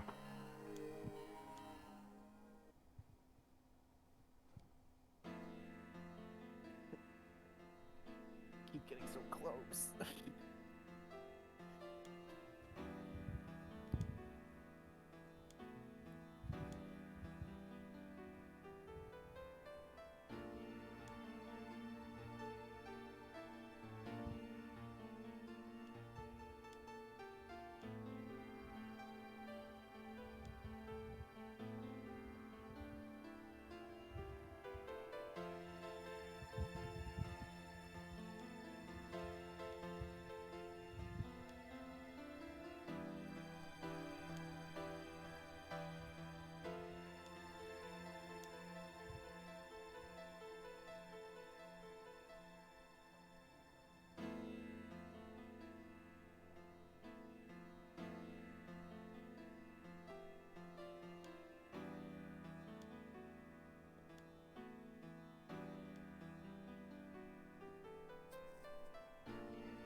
Pretty much as soon as fucking Miranda shows up, Shauna gets yeeted out of the entire fucking game. Yeetus deletus.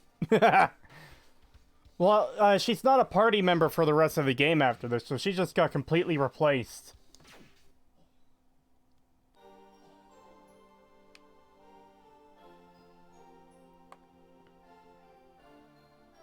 She is still important to the story, though. That's actually why she's removed from the party.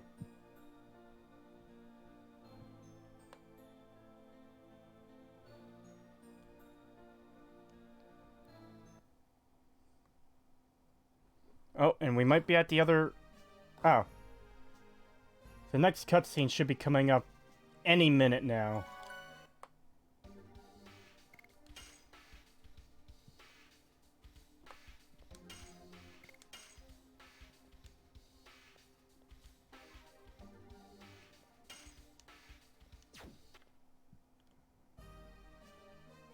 Oh, this is horrible. What?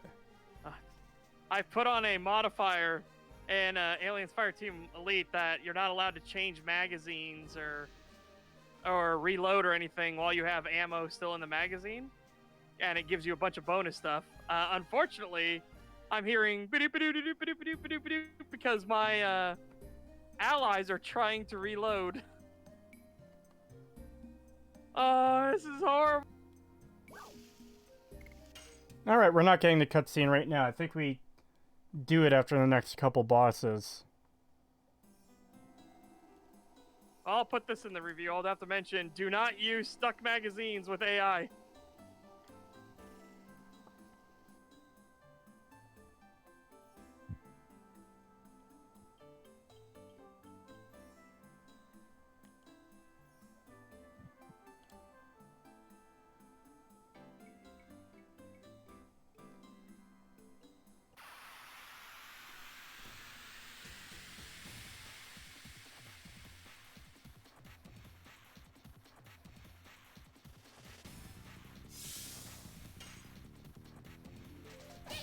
No, it doesn't make sense, Dragoon.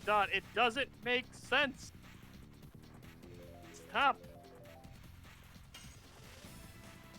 Yes. Go. Madness. Hero.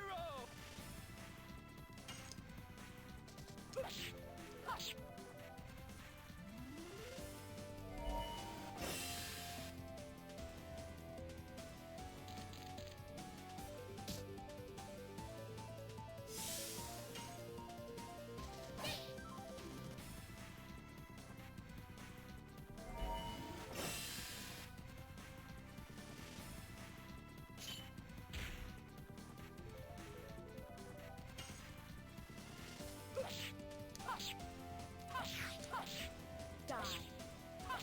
Hard blade.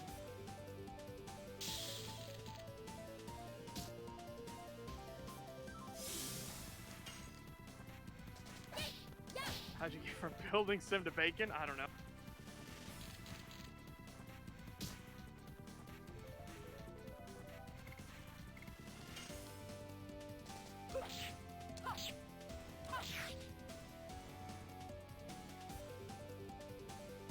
God, this is unbearable. This is unbearable. What? This is it keeps going on in this game. This is unbearable. This is fucking horrible.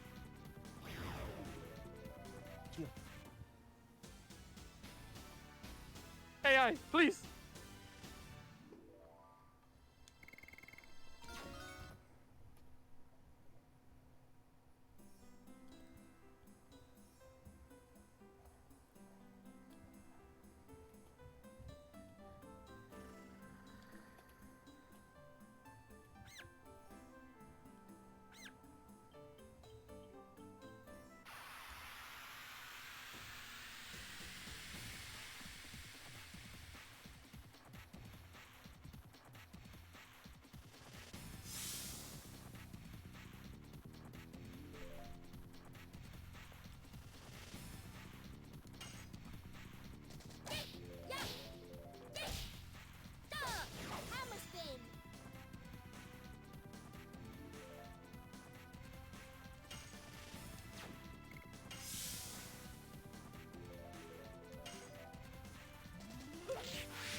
Fuck. Don't get greedy. Back off.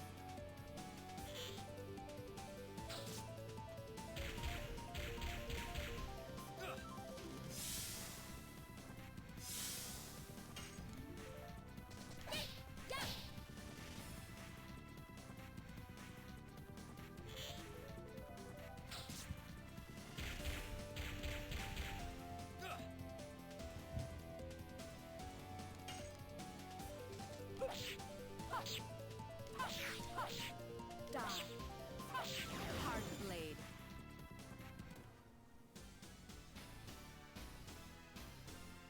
Oh, I did it. Oh. Nice.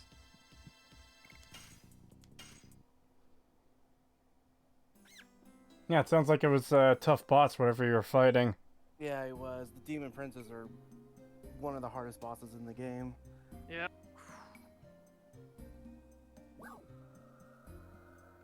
I had to pull out the big berserk buster sword looking thing to kill it.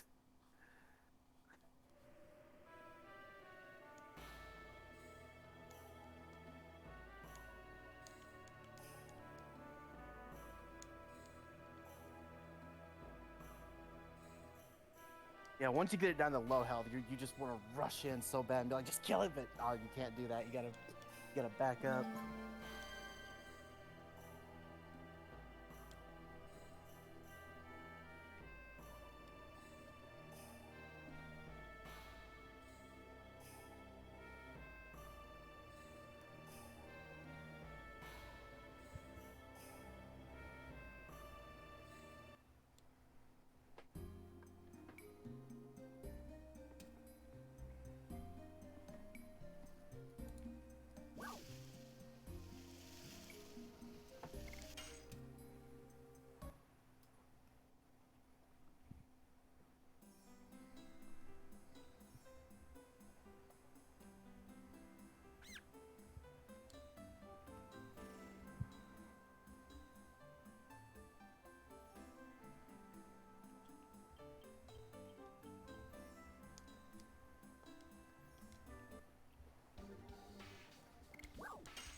Yes! Go! Madness! Hero!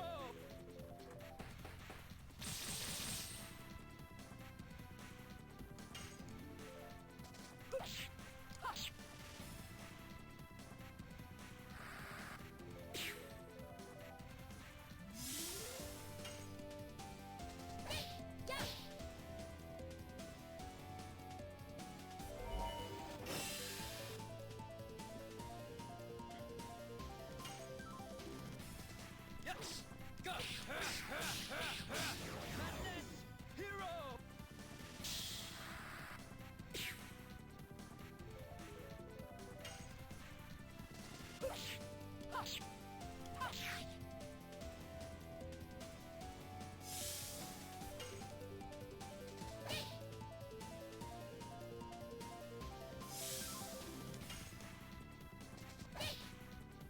God damn it. Oh my god.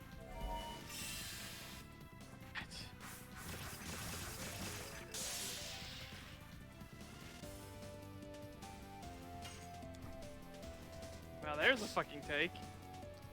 Yeah, I saw it and stopped reading partway through. The GTA 5, the GTA 6 one, yeah. God.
I really love the theme for this area.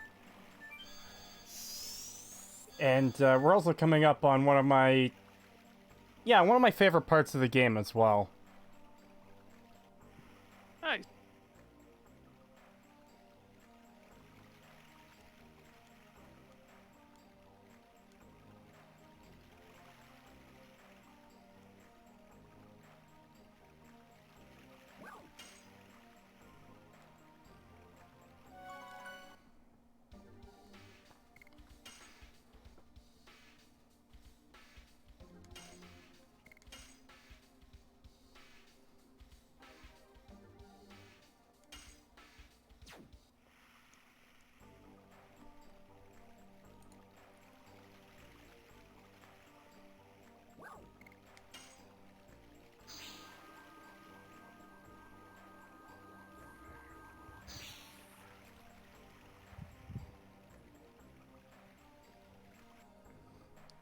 Man, that conversation is still going on.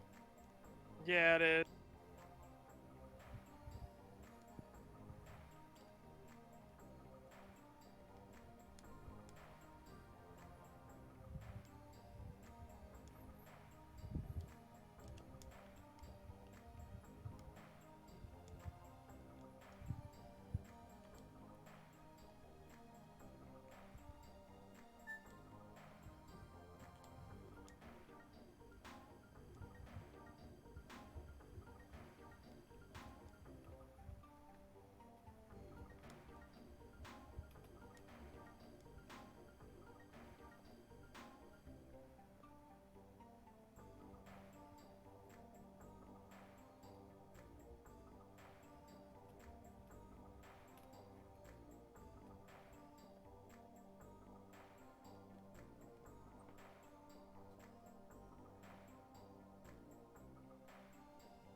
Glad to see the chat's still stuck in the same conversation. Yeah, it's really going on still. Yeah. Unfortunately, I don't have too much to talk about right now. All I can do is mindlessly gush about how much I fucking love this game.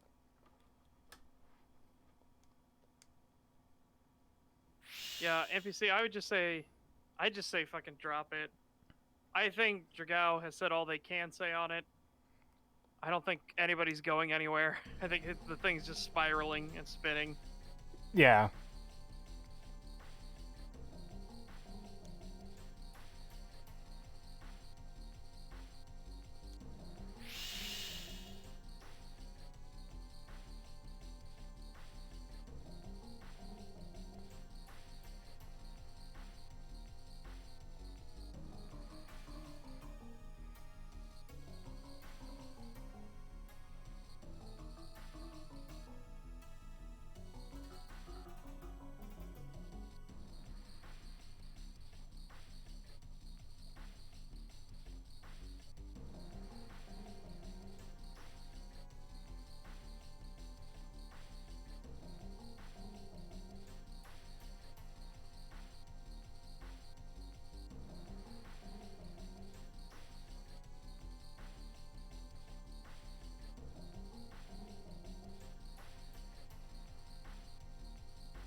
Man, I've been really looking forward to this part of the game.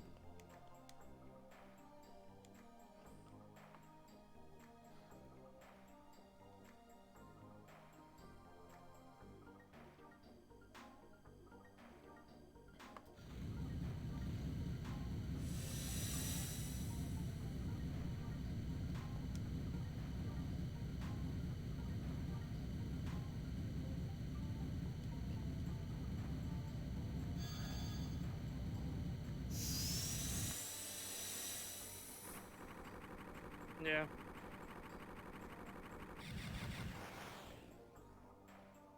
Yeah, if only YouTube didn't remove DMs, this could all be avoided. So this Legend of Dragoon thing, it looks nice. Very, especially for a PlayStation 1 game. They managed to do a lot. Yeah. God. I'm so happy to be playing this again. I was gonna ask, anyone here play any of the Ace Combat games? I have not. Creetosis, have you played any of the Ace Combat games? No, I haven't. I haven't either. So, about Elder Scrolls, when are we getting newer scrolls? Oh, I don't know, I don't work for Bethesda. Starfield is coming next year, right? I don't know. Okay, if we assume Starfield is in 2022, then Elder Scrolls 6 is probably going to be in 2026 or 2027, if I had to guess. Yeah.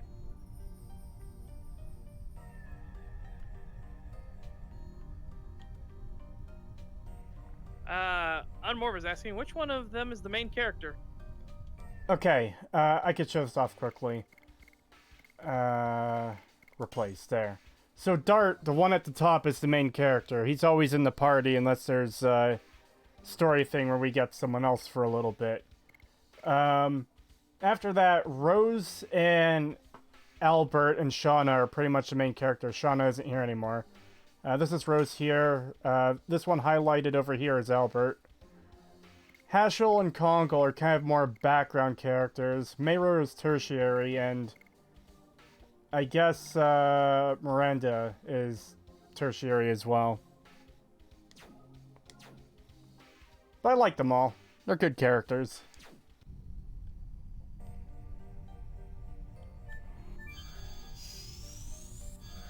Oh, if you're interested, I'd recommend starting with 4 or 0. Those are the Ace Combat games.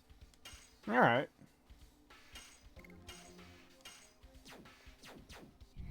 Wonder if Microsoft will be okay with Bethesda's very slow releases, though. I mean, why wouldn't they be if they make so much money?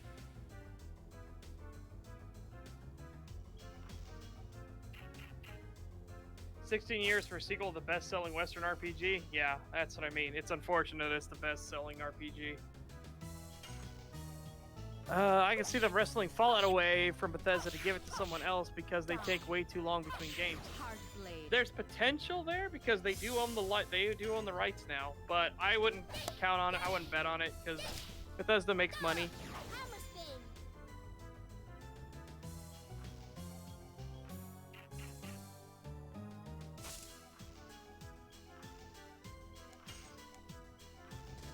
Yes. Go.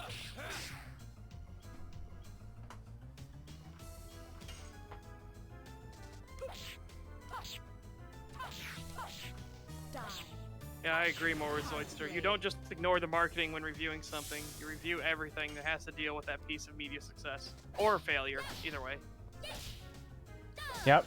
I think you can't just ignore the marketing. Like, if they push it to be one thing and it's a bait and switch, or they use deceptive practices, or they do shit like what Funcom did with Secret World, and they sneakily nuked the Secret World page on Steam and folded in all those positive reviews from the Secret World onto Secret World Legends to make it look like people liked Secret World Legends. Oh. Yeah, that Yeah, shit. that's fucked. It was super fucked, and I am still mad about that. Die. Hard blade.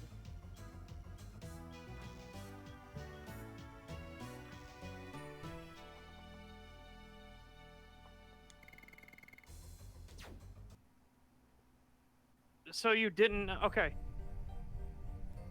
Dragoon Dot. I didn't knew Fallout was supposed to be an RPG franchise in the first place when I first played Fallout 4. Okay, so that's your problem. Like, I don't know what you want us to say here. Seriously. I don't know how you don't get this.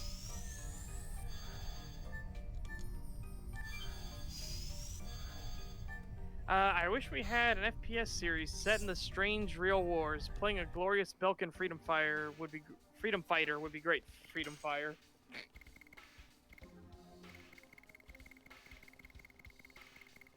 If 76's shop gets any more predatory, Microsoft will leave it right where it is.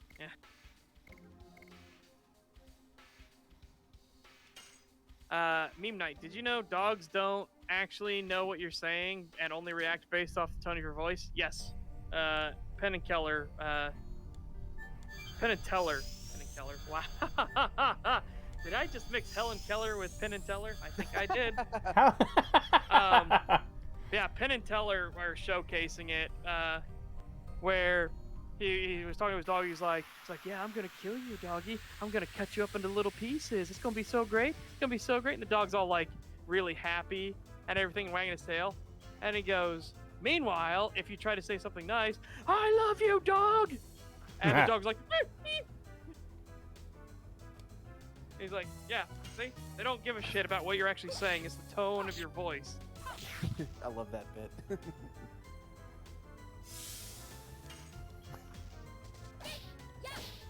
I do love that. I love you, dog. And the dog looks like suddenly turns into the fucking concern.jpg. Yeah. Tell and Teller. Yes. Go. Madness. Hero. Well, I don't know about you guys, but Helen Keller is certainly my favorite magician. Yeah, and you should base your criticisms on what you're playing, not what others tell you. No, what others tell you should be a part of it. If the marketing literally says it's an RPG and it's really fucking shit RPG, bring that up. Yeah, the marketing is You just do- as much as part of the game. You do all aspects of it, Dragal. I don't know why you don't get this. You do everything on it. We're also not just criticizing the game, we're criticizing the company and their tactics as well, Die. which goes into the game. Blade. If they're going to market it as an RPG and say it's a full-fledged RPG in the marketing to get people to buy it, and then it's not that, that reflects on the game and the company. Yeah. Not just, it's not just a commercial that you don't need to not pay attention to when reviewing it. You keep making that claim, Dragal, and it ain't working. Maybe you should stop. Marketing is not part of the fucking gameplay. It doesn't Marketing matter. is part of the overall fucking package. Do you not understand this? Okay, Yes. okay. Oh my There's a reason that there's laws about false advertisement. Now, it's not something we can actually get Bethesda on, but if they say it's one thing, then they give us another. That is absolutely an issue. Yeah, I don't. Why is he focusing so much on this one? The gameplay. Okay, we get it, but Okay, that doesn't listen, change you the don't fact. you don't have a point, Dragal. You do not have a point. You didn't have a Yes. point earlier, as people kept trying to tell you. Drop it. You're hyper focusing on one aspect that only covers a slight portion of the entire game. You're not looking at the bigger picture of, yes, it is mostly a shooter, but they did not advertise it as that. They advertised it as an RPG. It is an RPG completely. Like, whether you want to think so or not, it is an RPG, and they lied about how much of an RPG it was. And it's shit. It's really bad. Get Like- over it. Hello there says Microsoft giving Bethesda 18 months to develop a game would definitely be satisfying. It'd be amusing. I don't think it'd be satisfying because I think it would highlight exactly everything wrong. Oh no, actually maybe that would.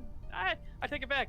That'd make it even more satisfying because it would highlight to all the Bethesda fanboys that yeah, this is exactly the problems Bethesda has.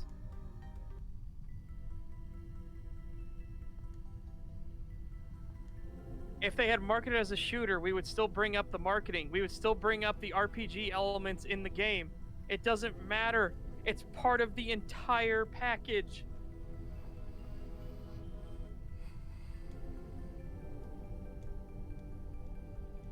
Like, seriously, we would, if they called it a shooter, we would still highlight the terrible RPG mechanics in it because the RPG mechanics are still in the game. Yes, exactly. Yeah. There's other games that do this that people criticize them for. Just because it's more one thing than the other doesn't mean you don't still talk about the other things in the game. That's just a dumb argument. Why would you skip those things in a review? And in a critique of any kind, a review should bring it up. But my God, with how loose review is. Yeah, good point.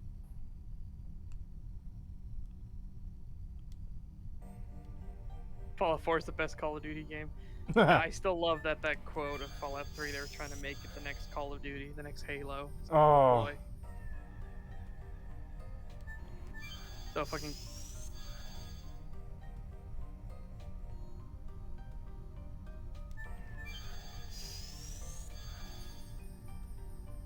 Why would you if those weren't marketed, huh? What?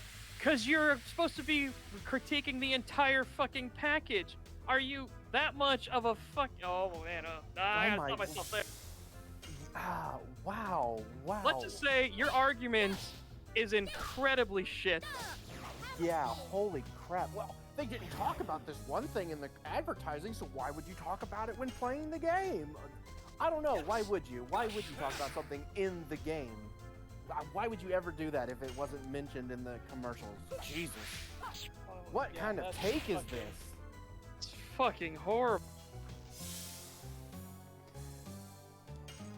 You're trolling, right? Please tell me you're a troll and not actually believe this stuff, because No, because they Holy tried to shit. say that there's a great web document that showcases exactly this thing about genre and everything. I'm like, oh boy, the one thing you've convinced me of is that genre is the superior method.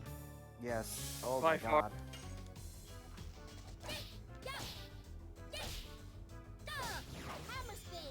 Woo.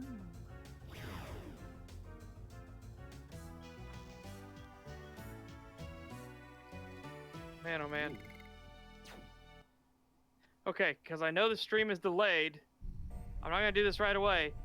But here's the thing. You're gonna fucking drop it. That's how this is gonna go. You're gonna drop it. You tried. You've convinced whoever you've convinced, and you've convinced the rest of us that you're wrong. So, just drop it. And if you don't drop it, and again, I know the stream's delayed, so I'm gonna let plenty of time elapse. If you don't drop it, you're gonna sit in timeout for a while.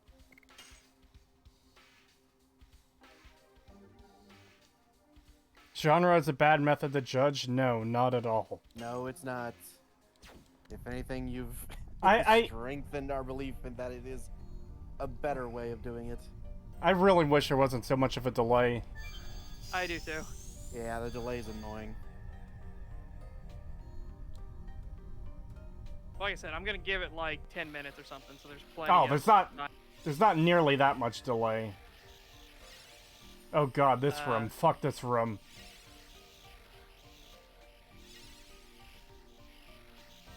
I hate these things. Dragao, we already explained this. You judge the entire package, and marketing is part of the package. You judge all of it. Yes.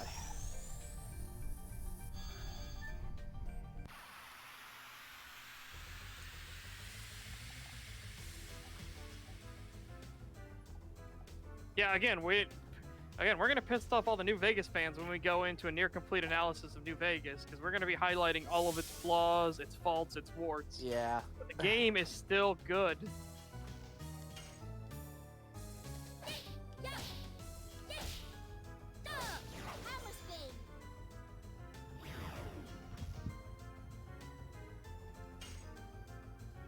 And let me put it this way. If someone was reviewing a game or a movie or anything, and all they talked about was what was in, because he did switch and say that, you know, like, well, why would you talk about something else if it wasn't in the marketing? Okay, well, let's say you talk about a movie or a game, and you talk about the stuff that wasn't in the marketing, and all you talk about is what was in it. So you talk about one single aspect, but then let's say that game, I don't know, let's use Cyberpunk as a good example. And you only talk about the stuff you saw in the marketing, well, after playing the game, and you don't talk about any of the bugs or any of the poor writing or any of that stuff, people would be like, why are you not talking about that? Why are you not talking about this? Why are you not talking about Bye-bye! that? Well, no, I can't. You can't talk about that because it's not in the marketing. I'm sorry, guys. I can't talk about that. That's the rule. You can't talk about it unless it's in the marketing. It doesn't work that way, and it's the same with the vice versa. It's you could talk about everything. Everything goes into it. Yeah, Dragao asked for it, literally begged for it near the end. What, did he actually say ban me? No, he said, because Buzzer was saying, dude, you need to be careful. And he says, I don't fucking care.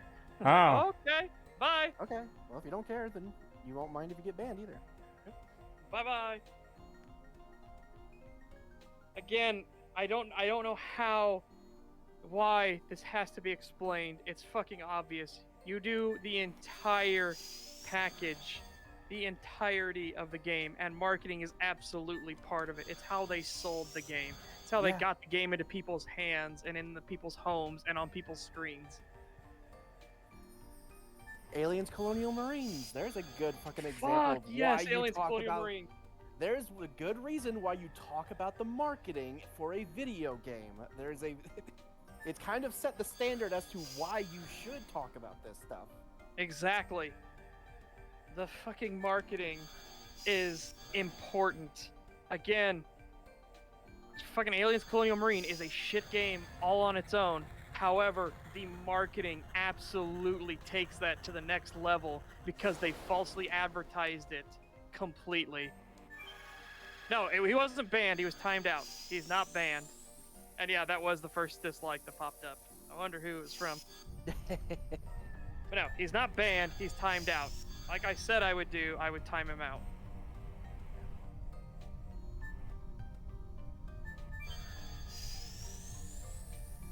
Yeah, guys, I was just using banned as a loose term. I wasn't actually like, if I was being very specific, I would have said timed out, which is more appropriate because that's what it was. Yeah. Oh boy. Oh nope, there it is. He switched it from a thumbs up to a thumbs down. I saw it go. Anyways, yeah, it's oh boy.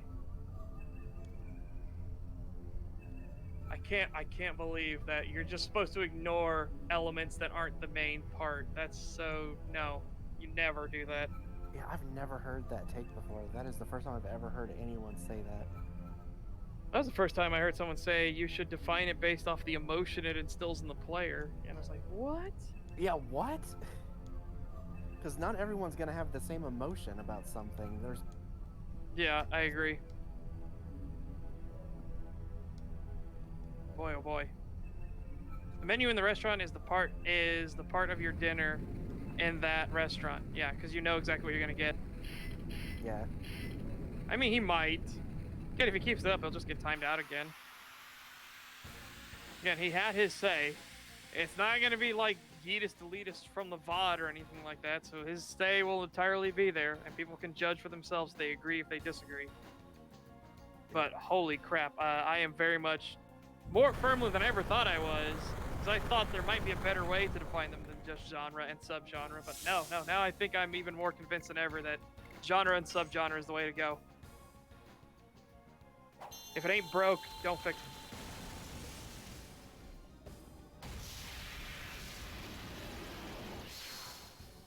He might be fucking with us. Yeah, who knows?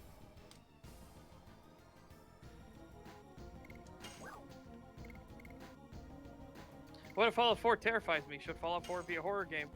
No, because then they said it's based on the emotion that the developer wanted you to feel. And that is...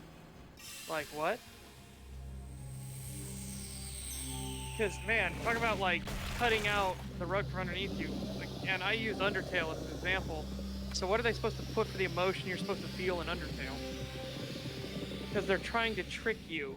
That's the kind of the point of Undertale. It tries to trick you into playing it like a normal RPG.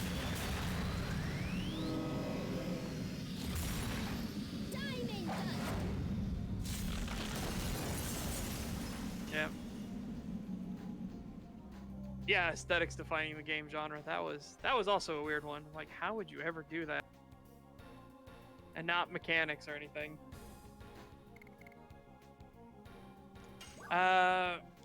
Raging Ren asks Creetosis, which one y'all be doing first, Skyrim or New Vegas? Skyrim. Yeah, Skyrim. Yeah, we've already got the script for part 1 well underway. There's actually probably not a whole lot left for us to do on that. Like, obviously we still have to talk about, dungeons and puzzles, but I kind of want to hammer home the point and earmark every single dungeon that has one of those stupid picture match things. So I think I might like make a god mode character and just go in and go to every single location. Yeah, that would probably be the best way to do it. Yeah, and then I can point out just how many times, because it's a fucking lot.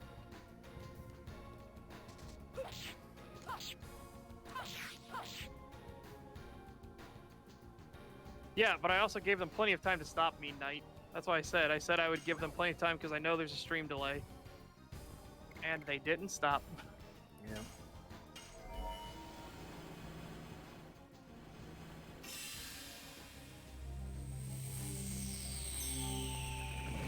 Yeah, it's kind of hard not to because it's the thing that just happened. So yeah, if you guys want to bring up other topics, feel free. But it is kind of hard not to talk about it because it literally just happened. So.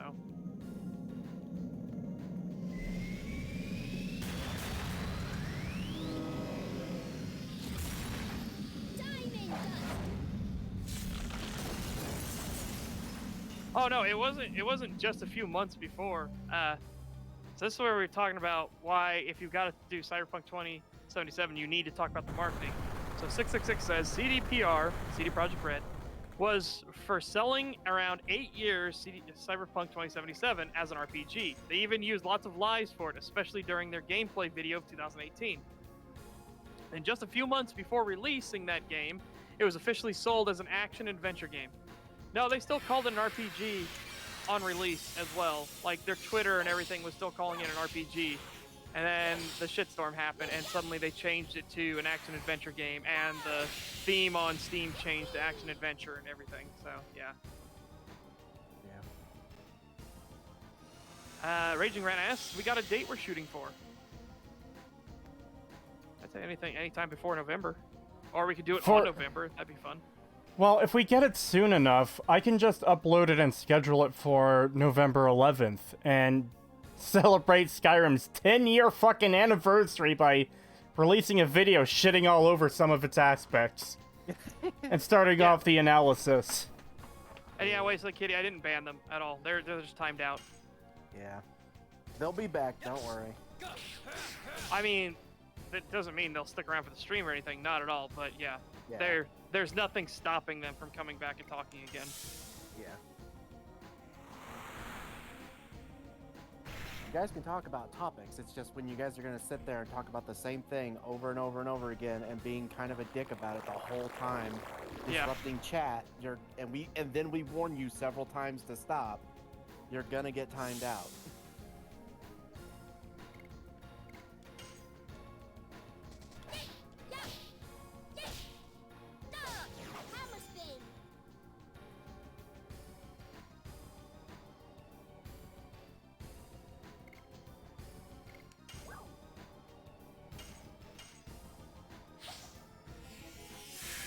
Oh, they were also doing it in the Discord server. I just checked. Yeah.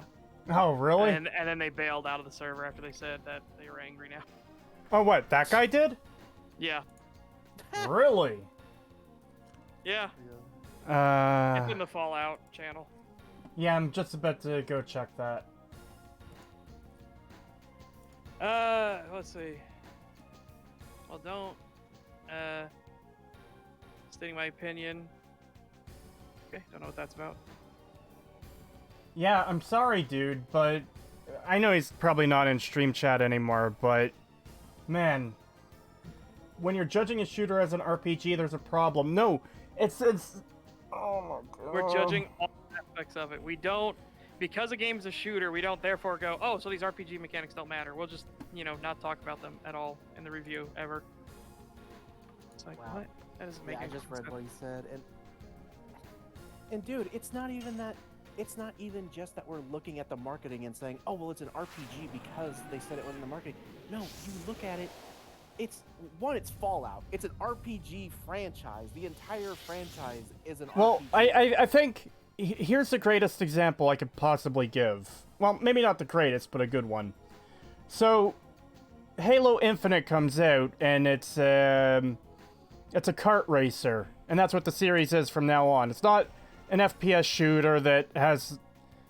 Okay, I heard the story wasn't good after 3, so never mind about that. But it's no longer an FPS, it's just a kart racer from here on out. People would have a right to be fucking pissed off that a long-running FPS was turned into something it's not at all. Yeah. It's entirely valid for criticism. Yeah, and the game is not even meant to be an action-adventure game or an FPS shooter entirely because as Bethesda said, and this isn't even just marketing, it's literally the game where they want it to be an RPG. They just don't do it very well, and they keep stripping the aspects out of it. So to say that, well, you can't judge this shooter as an RPG, yes, you can, because it's an RPG. We're not even talking about marketing anymore. This doesn't even have to do with the marketing. This is just the game itself is an RPG. It's just a really fucking bad one. Bethesda themselves consider Fallout 4 to be an RPG. Exactly. That's not even marketing. Now, That's just them straight up saying it is an RPG. Now we can fully get into the whole death of the author thing, and I absolutely agree with it. But this is one of those cases of they call it an RPG. They have RPG mechanics. There are choices and everything in it.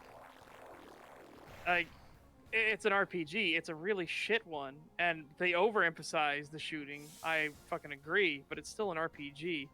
Yeah, because they are. It's just like what 90% of the 90% of the choices are who do you want to shoot at to resolve this quest? I think that's fair. Hold on. How many quests ended where you could just have a dialogue and end the quest? Oh, okay, so I know there's Order Up.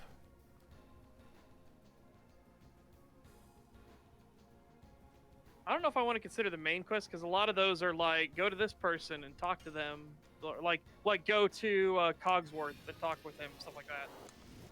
So I don't really consider that like a quest, kind. Yeah. Let's see. When freedom calls, you physically have to fight. Even the collect the paint can quest, you have to fight raiders unless all you do is run in, grab the items, and run out and ignore the combat. Taking Independence, you have to fight. Old Guns, I'm pretty sure you have to fight. Yeah, that's the one where you get the blueprint for the artillery. The artillery, and that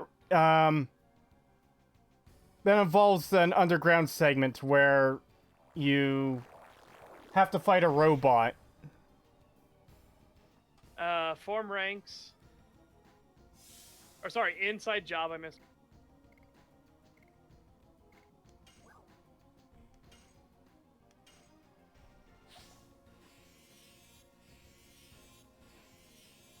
So I don't know about that one for inside job.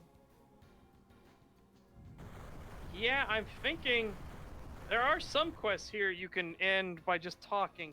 But yeah, they're very, very rare. Yeah, most of them are definitely you've got to fight. You have to fight.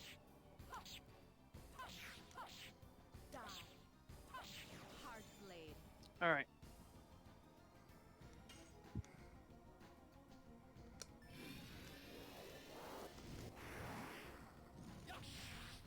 They have to call it marketing. You sculpt a beautiful woman.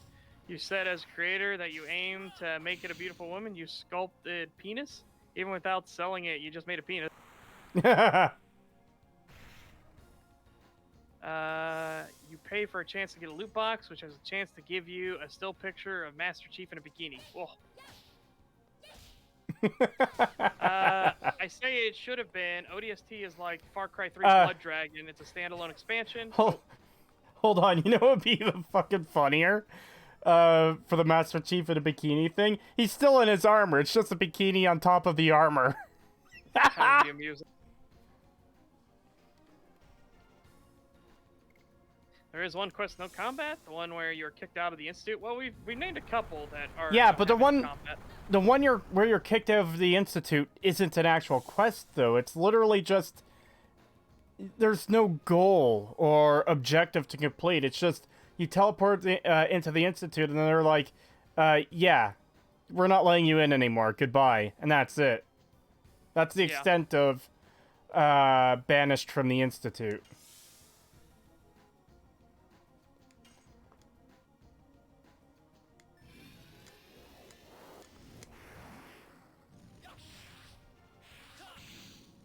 Oh boy.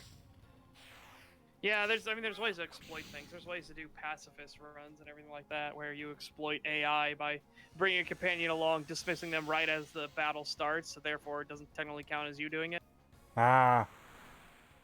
Yeah, that's a whole other different ballpark of stuff.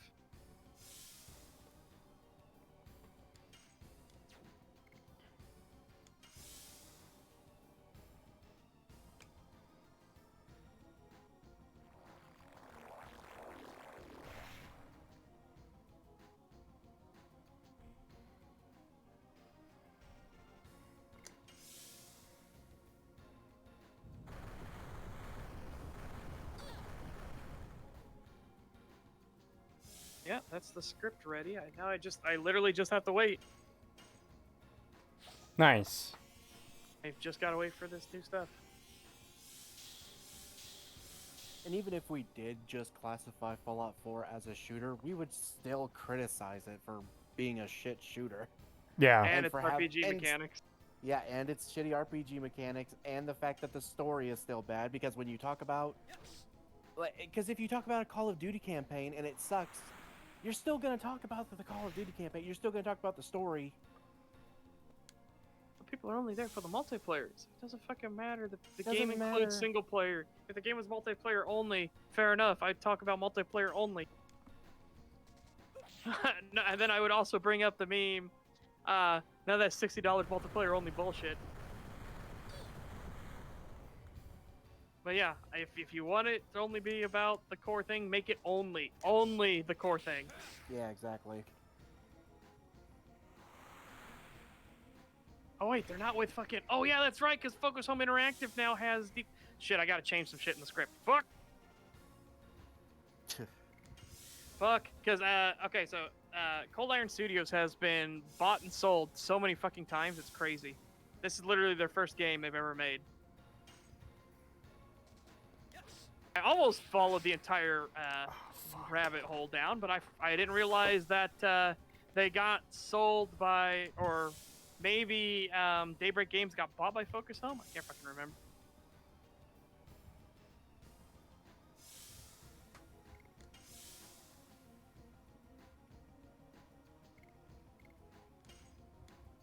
Shit, okay, I gotta fix that.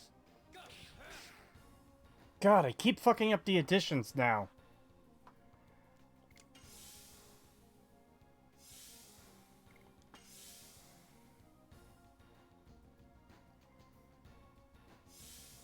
Well, we're not doing any more additions for this battle anyways.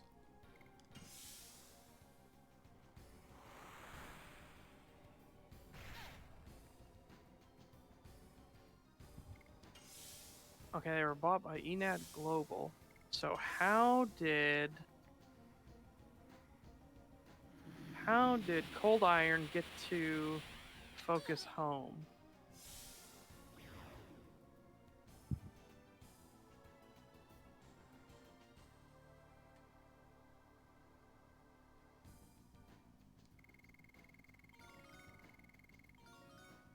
I've got everything. I've got all the rest of its history down. I just need to figure out when the hell Focus Home jumps in the picture here.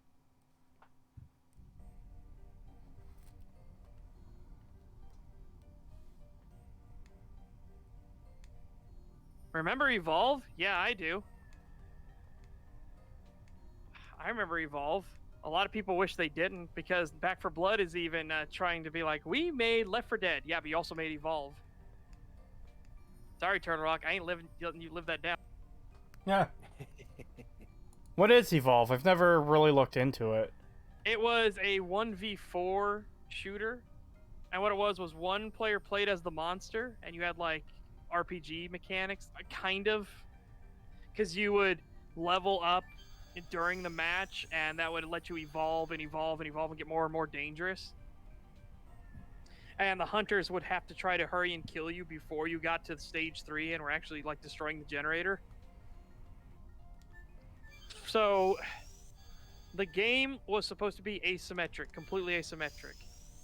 Okay. But asymmetric balancing is incredibly difficult.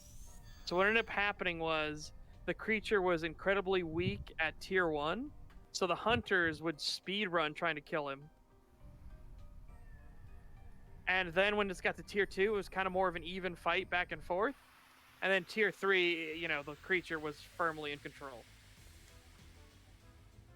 But to stop people from Charge speedrun complete. killing the creature at tier 1, they would they made the creature at tier 1 more powerful. So then it completely threw everything out of fucking whack, and they could never fix the balancing. It was a shit show all around. It was a fucking shit show. Yeah, the gameplay loop was absolutely horrendous. Who or what is Focus Home? Focus Home Interactive are a publisher. So that's what I'm trying to figure out when Cold Iron Studios went to Focus Home Interactive. Also, charge complete, apparently. Yep, charge complete. Evolve, more like Return to Monkey. The gameplay loop was horrendous. If there was some beneficial activity to do for the hunters, then trying to catch the monster, and the monster could try to risk to sabotage something from hunters. Yep. Damn it, I had erased Evolved from my mind. Thanks for that. Yeah, well, you're welcome. Like I said, I won't let fucking Turtle Rock forget it.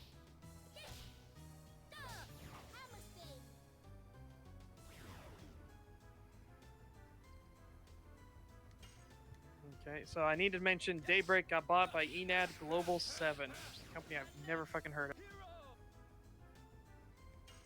Apparently it's a Swedish video games holding company.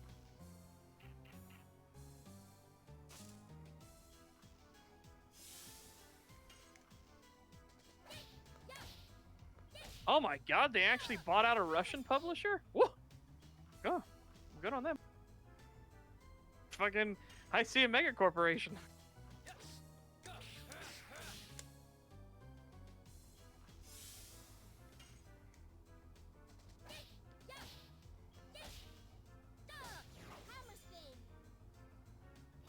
You guys remember Turok 2 and how good its gore mechanics were? Because I do. I do love Turok 2. And I've the actually gore never was- played it. Oh, the gore was crazy.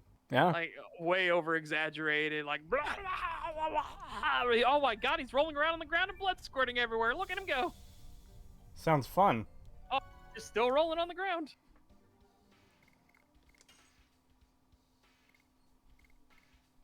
Really? I still haven't unlocked any more editions. I'm probably unlocking mirrors pretty soon, I think. Unless I'm reading that wrong. Yeah, I think I'm reading that wrong. Never mind.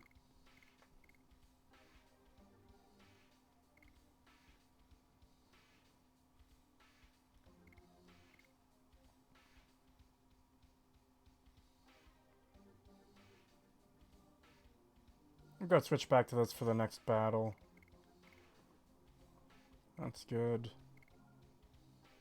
That's good. Yeah.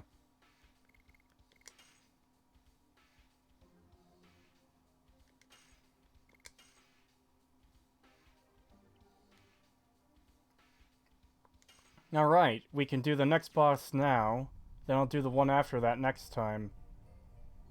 The Divine Dragon will be a pretty good way to start the next stream.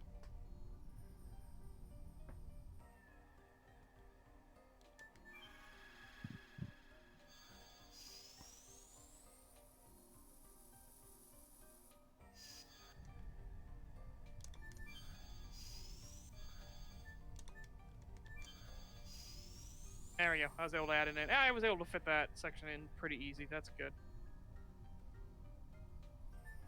Well, it was actually fun and had a good concept, but all the marketing initial release was god-awful. I agree. I like asymmetric warfare games. Like, I'm genuinely keeping myself, though, from getting that Predator Hunting Grounds game. Because I love the concept of asymmetric warfare. It's four mercenaries, and they're fighting NPC like soldiers, stuff like that, but there's a predator that's on the loose as well, so the soldiers have to get their objectives done and the predator is hunting the mercenaries. I love that concept, but the microtransactions in that game are fucked, and it was Epic Game Store exclusive, so I'm already predisposed to not like it. It's on fuck. Steam now, but oh boy. Yeah, fuck that shit. Fuck Epic Game Store. Yeah.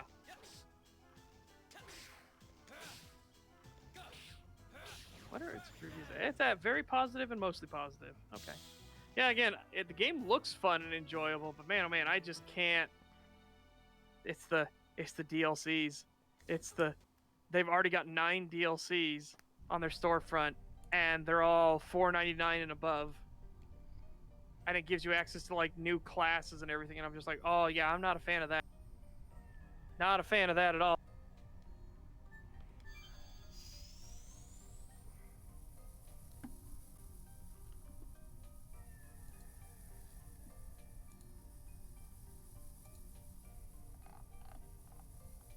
Yeah, it was basically a snowball effect on the monster side in Evolve. Oh, go ahead.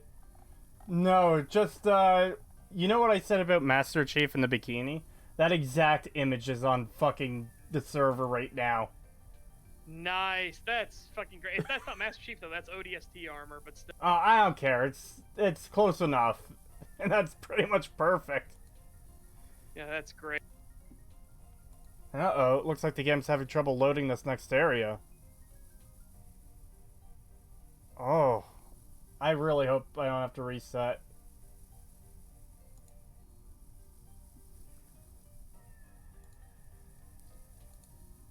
Yeah, it shouldn't be taking this long. No, it's a third person. It's a third person shooter. Hunter, Predator Hunting Grounds. Hunter, wow. Hunter Predator Grounds? Nice. But yeah, Predator Hunting Grounds is a third person shooter if you play from the perspective of the Predator. If you play from the perspective of the mercenaries, it's a first person shooter. We might have a little bit of a problem with, Legend of Dragoon right now. Uh-oh.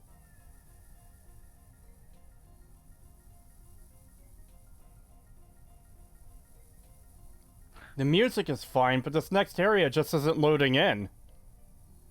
Beep Boop says, "Oh my god, I have been watching your recent Fallout videos, and I go to your page to subscribe, and you're live streaming my actual favorite game ever. No spoiler, but my guy is Lavitz." Ah, good choice, and, thank you. Yeah, Legend of Dragoon is in my top 5. I fucking love this game so much. I am going to do an analysis video on it one day because, man, if I could get even one more person to play this game, I'll consider that a fucking massive success. But, Oh. yeah, I think I'm going to have to reset because it's just not loading in this next area. It's really weird. I've played some of the Metro games, Meme Night. I'll come to that in a second. Zoyster says, "Big gameplay changes like that should be free, in my opinion. It divides the community when developers do that." Absolutely. It's the same lesson that Warhammer 40,000 Space Marine learned. They divided an entire new game mode for multiplayer and new mechanics systems, the Dreadnought, behind a paywall. It split the community and it basically instantaneously killed the player base of the multiplayer, keeping that game up and running. So I don't like when companies do that. Anyways, Metro. Meme Night asks, "Have any of y'all played any of the Metro games?" Yes. No. I have played Metro 1 and Metro 2. I have not played Metro Exodus. Because it was, Epic exclusive. Yeah, so, weird games. Definitely Slavjank. There's cool elements in it, but oh boy, there's some weirdness going on. Fucking... I loved the moral choices, though, in the second one. Not gonna lie. Especially, how do you deal with your commissar friend? I don't want to go too much into spoilers. Yeah, I won't go too much into spoilers, but there's a guy who's not who you think he is, and you have a chance later on to kill him or save him.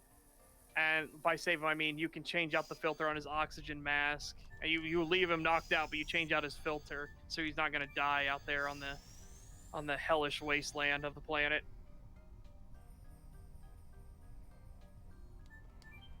Have you played any of the meme games? There are some games I like to say is meme. Is anyone getting Back for Blood next month? I absolutely am not. No. I am avoiding it. Wasn't planning on it either way, but...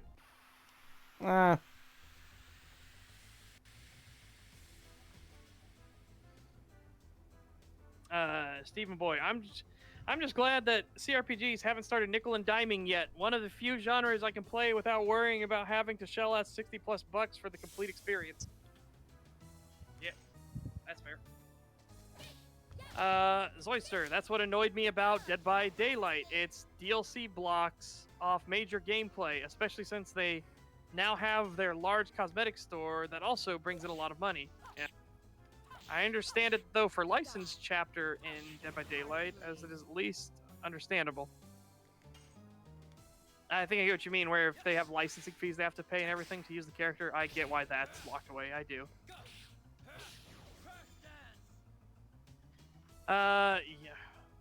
Michael Kulik says, "Yo, what's up, boys? How is your day going?" Not bad for the most part. This is the last day of my How's it break? vacation, though, so... Pretty bummed about that. I go back to work tomorrow. Oh. Don't want to fucking go! Bernie Gore says, "Have you played any of the meme games?" I played lots of neat meme games. I don't know, like, what games you might be referring to there. Oh, I know a game we should... Oh... What? Yeah. No, I'm gonna just leave it as a surprise. I got a game we should do. Uh-oh. It's an RPG. Hylix? Because I've been meaning to play that.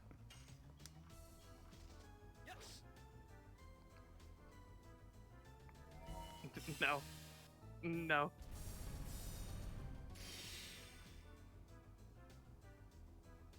Where is it?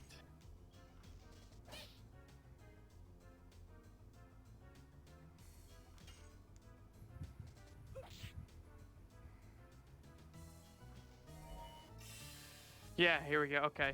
So, I want you to read out the name of this game, Uh-oh. okay? And there'll be people in the chat who will probably get what's so fucking funny about this.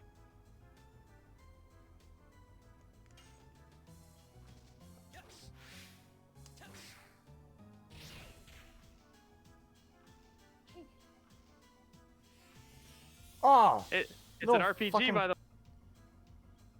Barkley, Shut Up, and Jam Gaiden? Gaiden? way. I have no idea what that is. It is a legendary meme game. It is an absolute farce.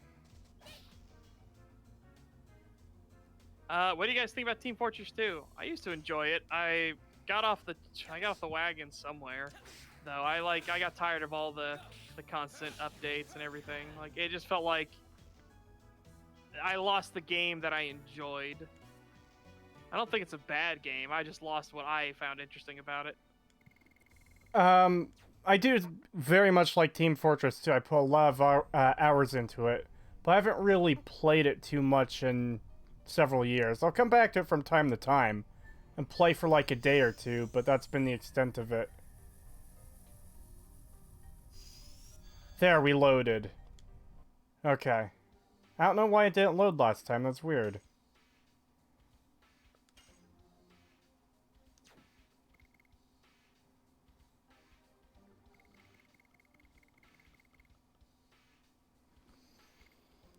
That's a little bit annoying, So, too.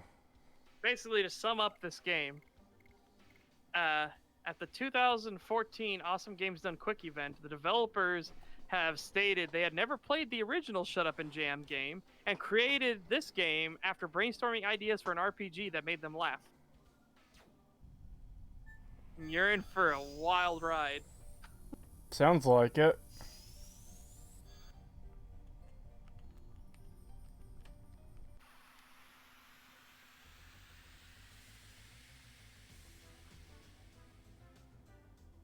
God, it had to be these three fucking enemies again, didn't it? Zoyster says TF2 is such a fun and addictive game. I suck whenever I try to play, but I absolutely love how incorporated man versus machine into normal multiplayer. 666 says the new Aliens game is better than Back 4 Blood. I advise getting that title instead of Back 4 Blood, especially due to the AI of the bots when playing it in single player. I can agree. I need to see where the new Aliens game is going. That's why I'm holding off on finishing this script until I see what this new DLC they're releasing here tomorrow. Or today, technically, here in 10 minutes. But yeah. I need to see what that DLC is going to be and how they're pricing it. And if it's actually going to split the community, like if it's going to segregate the class off and you have to pay for it, if it's only paying for the cosmetics on it, you know, there's all kinds of questions I need answered. Because I want to know how scummy the microtransactions are going to go.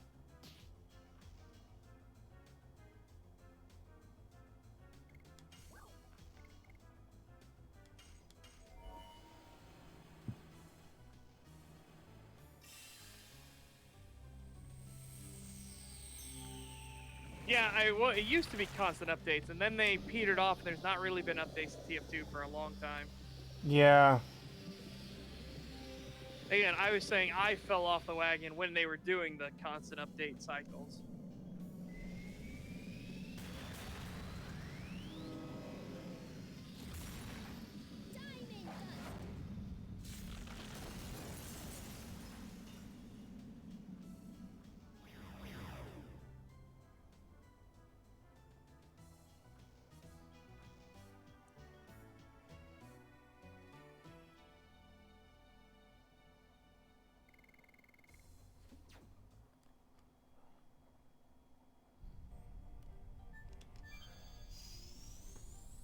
This is going to be a hell of a boss fight.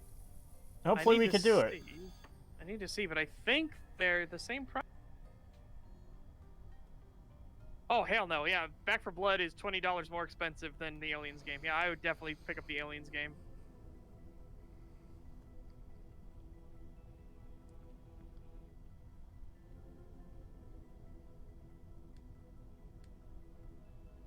Any thoughts on the upcoming game, 6 Days in Fallujah? I wish it hadn't gotten cancel cultured its first time around.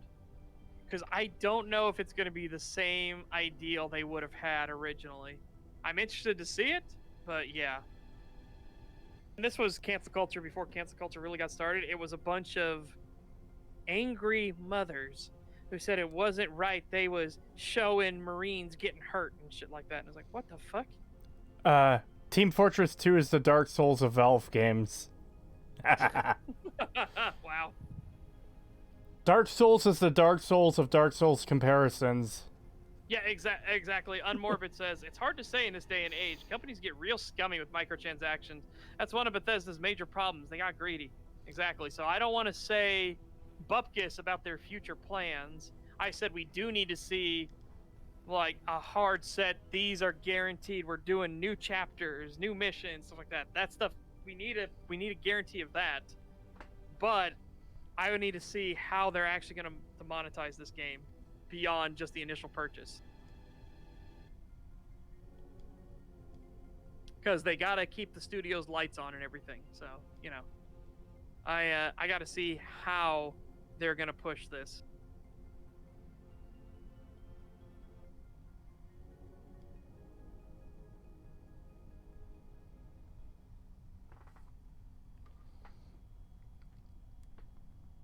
Anyways, for anyone paying attention to the game, this boss fight is a bit of a bitch.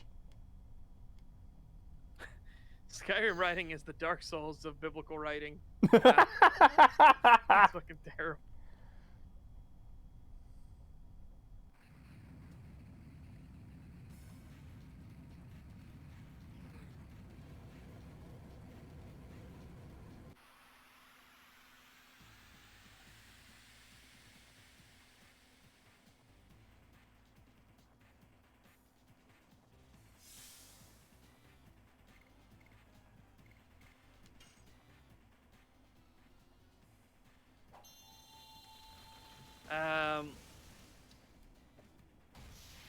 Buzzard, a game can't show Marines getting hurt. Oh, I hope they don't find out about Call of Duty and Battlefield. No, it was weird because 6 Days in Fallujah, because it was a real event, they were saying that it would be disrespectful to all the veterans and people that died in Fallujah and everything like that. While meanwhile, the veterans were like, no, we'd love to see somebody tell our story. Especially because some of the developers on said game were also veterans. Yeah, no, that gets into a whole weird fucking thing.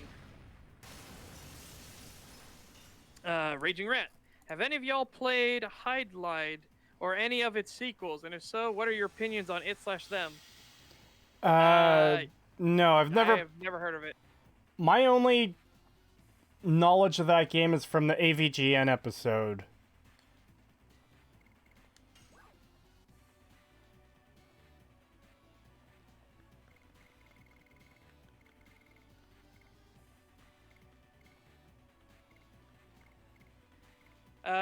Just out of question, since I haven't been paying too much attention to Fireteam, I assume there are multiple enemy types of xenomorphs? Yes.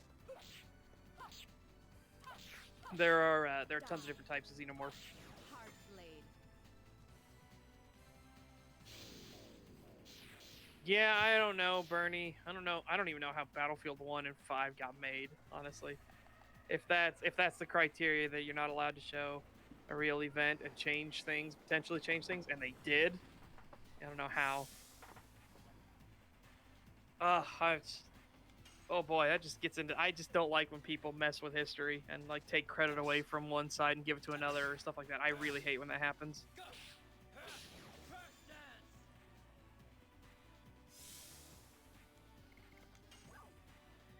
I mean, I agree. Microtransactions are a good way to keep the lights on. I'm not opposed to it completely. It's just so easy for companies to cross the line. Absolutely. That's why I want to see how they're going to monetize this with their microtransactions.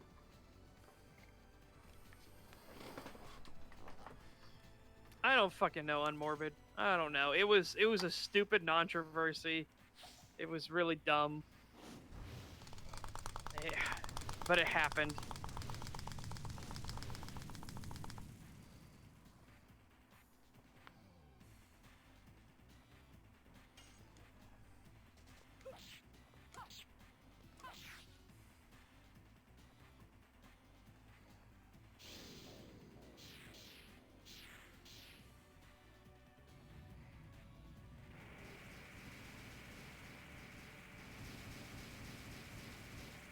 I would agree with the whole Battlefield 5 thing. Like, if Battlefield 5 was multiplayer, I wouldn't have as much of a problem with it. I'd still be annoyed by, like, fucking, cyborg women fighting for the British in World War II. It's like, that's a bit weird. Like, I don't know what you're going for. But then they stressed, they told us repeatedly, don't worry, the single player will be historically accurate. Oh, no. Yeah. So, about that single player. The French were an integrated army, not segregated army, you fucking idiots. And they're making us dig latrines. Yeah, you're a unit. You have to dig your own fucking latrine. Do you expect some other unit to come over and dig your latrine for you? Like, what the fuck? Oh, they won't let us fight. The French absolutely let them fight. That was never a thing that happened. You want to know what the sad truth was? The Free French Army, when they retook Paris, they wanted to take pictures of everybody that retook Paris. Well, the Americans showed up and they said, no, the boys back home aren't going to like that there are black people in this picture. So you got to make sure none of them are in these pictures. It was the Americans that forced it. But meanwhile, the French still, said that anybody, didn't matter if they were from the colonies or if they were from the mainland. If you're part of the Free French Army, you were French. They didn't give a fuck. Then we get to the Special Boat Service, which Battlefield 5 said was made up of criminals. What a fucking way to look at the Special Boat Service. What the hell? That is so bad. I feel, God, that would just annoy the shit out of me more than anything. And then we get to what I think is one of the worst offenders, which is mother and daughter doing the Norwegian commando raid on the heavy water treatment plant that the Germans set up to make nuclear weaponry. How dare you steal the achievements of people that fought and died in one of the most daring raids of the war to stop the Germans from creating nuclear weapons and give it to a mother and a daughter because my message. Fuck you. Yeah, it's fucked.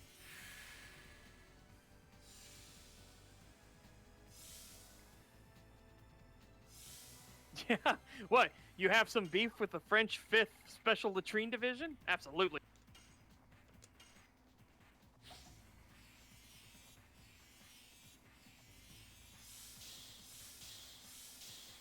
Microtransactions can only be alright if the game has the model that needs it, the time periods when they appear are adequate, and the amount of content they provide is worth the price.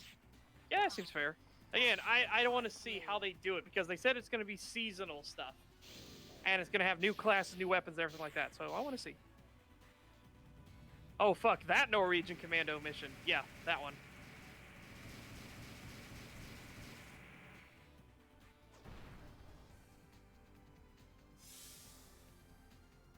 It is sad to think that Battlefield 1, despite being made in probably the worst war to turn into a fun FPS, was leagues better than the cash cow that is World War II. Yeah. At least the game didn't have black female Nazis. Cough, Call of Duty World War II, cough. Actually, there were black military Nazis. That is actually a thing that happened in history. Wow. Yep. That's Medal of Honor Underground did the Free French Army more justice. I haven't played Medal of Honor Underground, so don't know. Or maybe I have long ago, but yeah, I don't remember.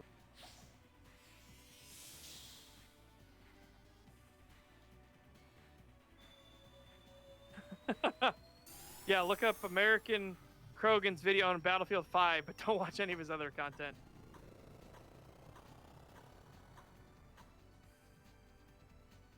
Yeah, I can't remember who did it, but there's an entire historical video about the black soldier that fought for the Germans in World War II.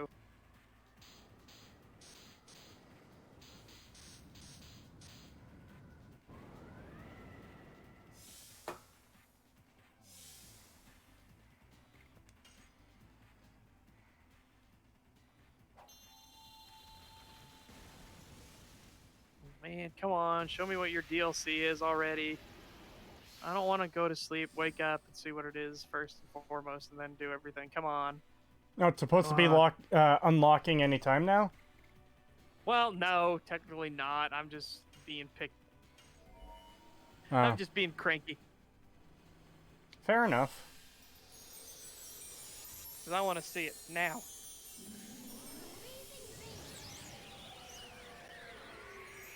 It is kind of sad that the Free French Army doesn't get the respect it deserves for what it did in World War II. Again, they fought, and they were their own army in spite of losing their homeland. They fought as an army in exile and a government in exile. But people are, it's funnier just to say, ho ho ho, French surrender, cheese-eating surrender monkeys.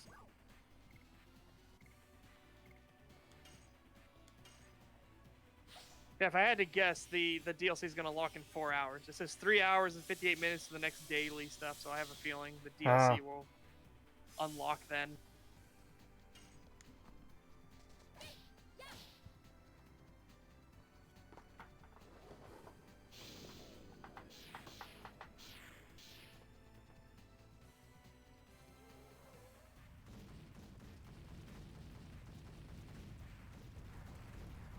Yeah, I'd say the base has enough customization and stuff like that I'm not worried about if they add more skins and stuff to it. I'm totally fine if they do that.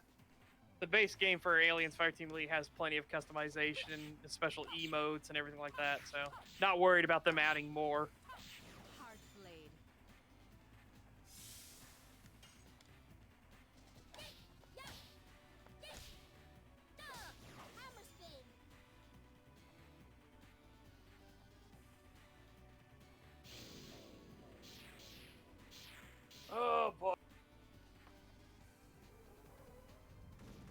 A little bit off topics. Have any of you guys watched Peanuts specials? I think they're good, especially for kids show. I have, but I would be hard pressed to remember them, honestly. Same. I haven't watched any of those in a very long time. Like more than 15 years ago. Yeah, exactly.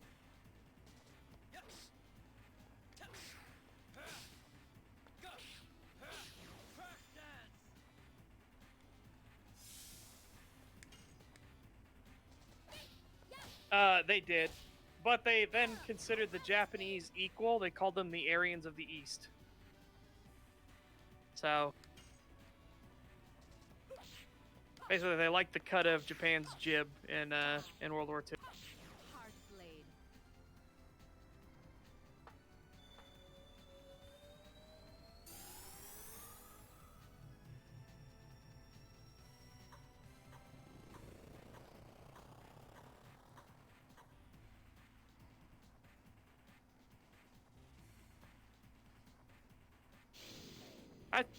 I'd say a bit of that. Yeah, everyone kind of has that belief.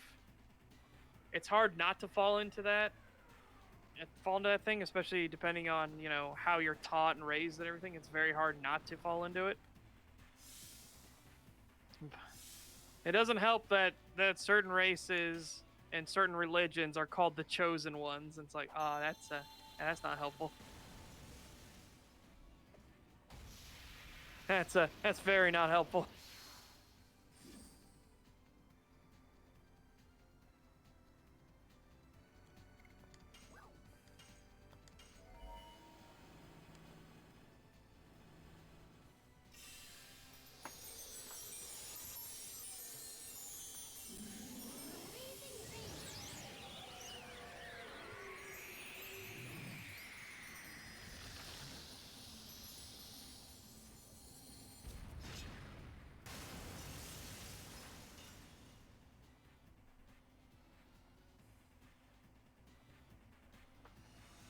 Motor customization is always good, unlike a certain game about undead superhumans that travel space.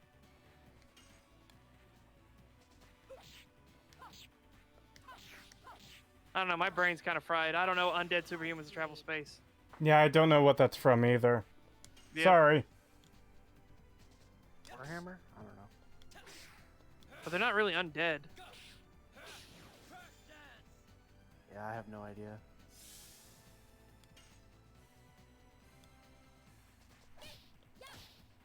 Woo! Boy, he fucked me up. Oh yeah, Franz Stiegler, the German pilot who saved the B-17 known as Ye Old Pub, who was piloted by Charlie Brown. That's a great story. This fucking cunt of a boss just healed over 1,000 health. Cool.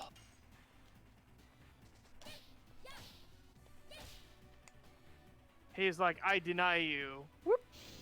Yeah. The thing is, too, is he has a special ability. I don't think any other boss in the game has this ability, where he actually lowers your character's levels, so they're doing less damage to him. Oh, God. That'd be horrible.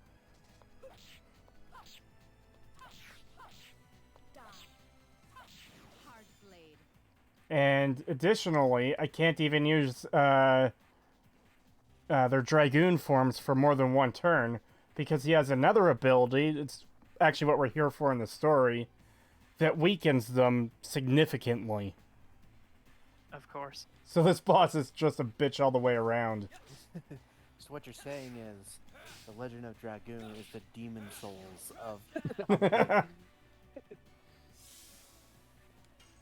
Ban he! Ban he!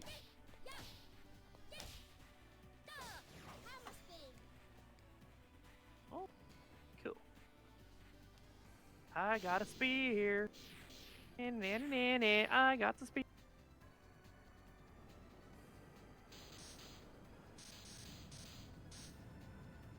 Alright. Yeah, I love the fact they became friends after the war, after they met up with each other. Once they found out who each other were, and they kept in contact, they eventually managed to meet up, and they became friends after the war.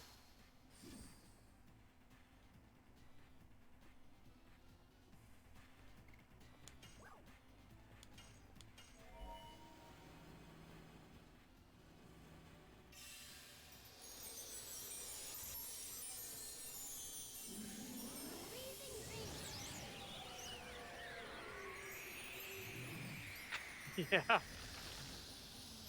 Like I said, I don't like when games start doing revisionist history stuff like that, because with how bad history is taught to people, oh man, I don't like the fact that people think that that's the truth or even remotely close to the truth.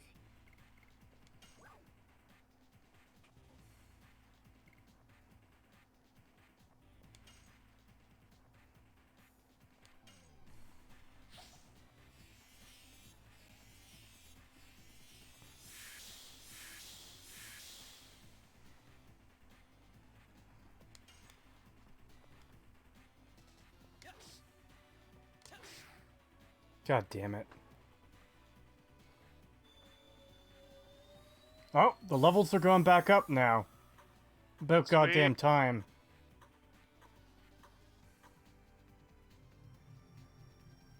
Now, kick them in the vulnerables. The vulnerable balls? The vulnerables. That's one of my favorite things in the Discworld series of books. They're like, okay, the dragon's attacking the city. It's currently perched right now on top of the watchtower. City guard, what you're gonna do is you're gonna get up into the watchtower and you're gonna go stab it in the vulnerables. And so they go up there into the watchtower, and he sees his city watch guard just kind of look at each other puzzled, and they look at the dragon. They're underneath the dragon. They look at each other again puzzled, and they come back down out of the tower. And he goes, what's wrong with you, man? He goes, I told you to stab it in the vulnerables. It ain't got no vulnerables, chief. I'm like, oh, that's fucking great. Turns out the dragon's a female. They were gonna go stab it in the balls.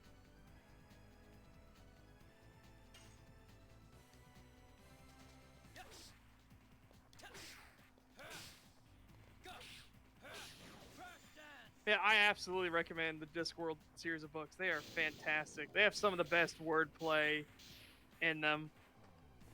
And yeah. Rest in peace, Rose.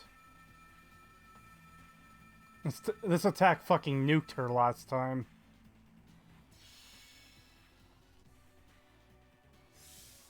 Oh, she survived. With 12 health!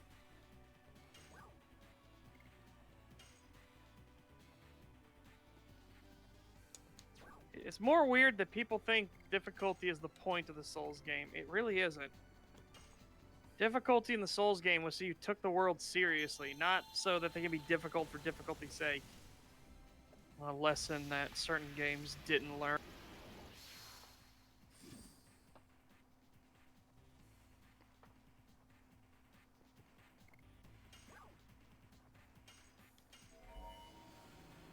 Man, Spear's a bit OP.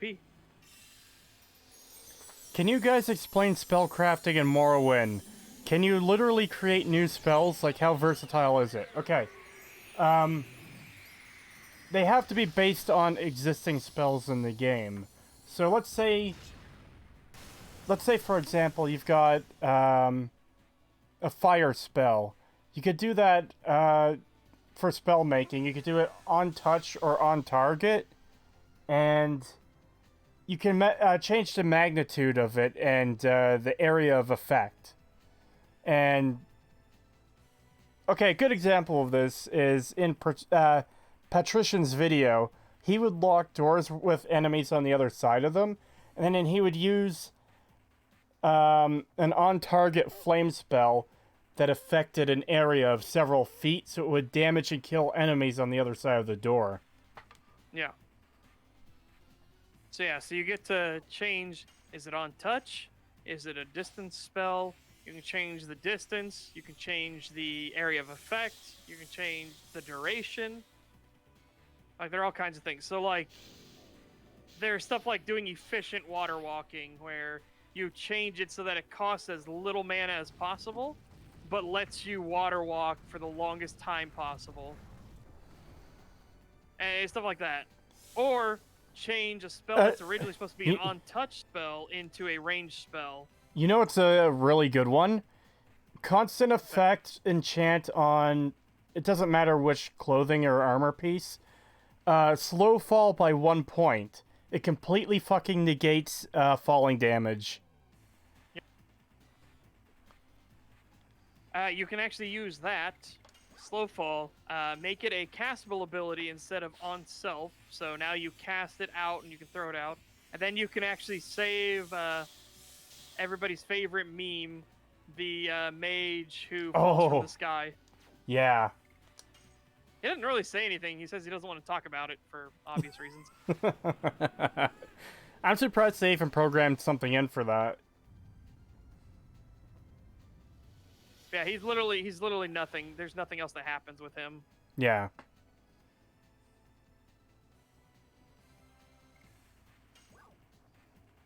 Okay, Sevkar's a good boy, so he will go back and turn in the gold. And also, that's other things I love about Morrowind is... Whoops. Sorry, buddy, I forgot to go get the spell I just literally talked about on stream. I'm sorry you died. Oops. Anyway, what I was going to say was the things I love about Morrowind is that you get stuff and it's like, oh, hey, cool, I found this really cool ring. Well, you can keep the ring. It's actually pretty nice to have. It has healing and stuff on it. But if you go back into town and you give the ring to a guy who said that his ring got stolen from him, it's his ring, you instead get a huge discount at the local merchant. And he'll also pay better for your items you give him. Shit.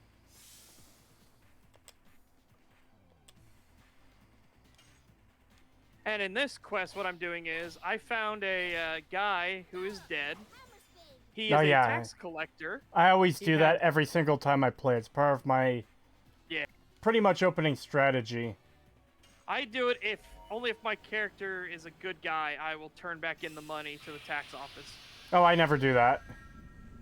Oh, I do, because you actually get 500 gold at the end of it. Well, the thing about that is, if you kill the suspect before going back, you get to keep the money and you get the reward. Oh, nice.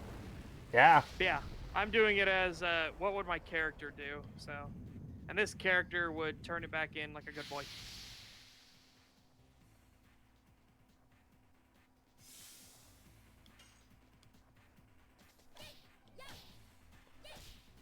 Okay, we'll pay you 500 septums. Got it.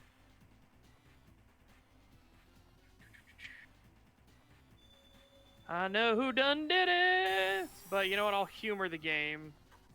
And we'll go through the process anyway. Okay, this tells us to go there.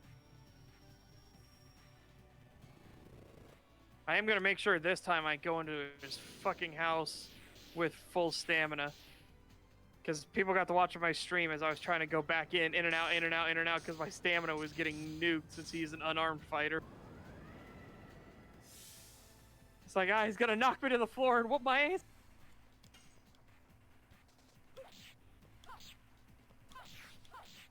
Die.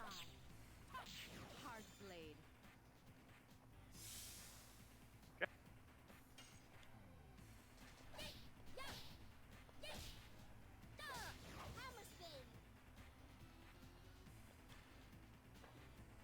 Hammer 1930s was the Dark Souls of American decades. Wow.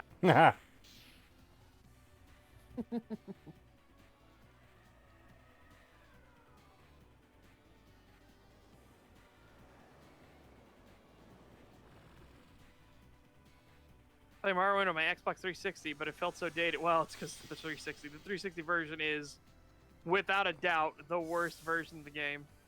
Like, yeah, highly recommend you never play the console version of Morrowind.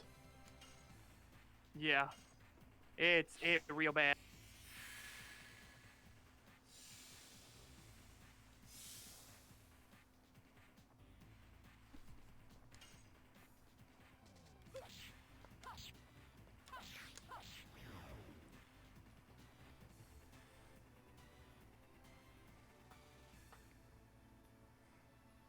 Man, I tell you what though, when spear hits, whoo, it does good damage.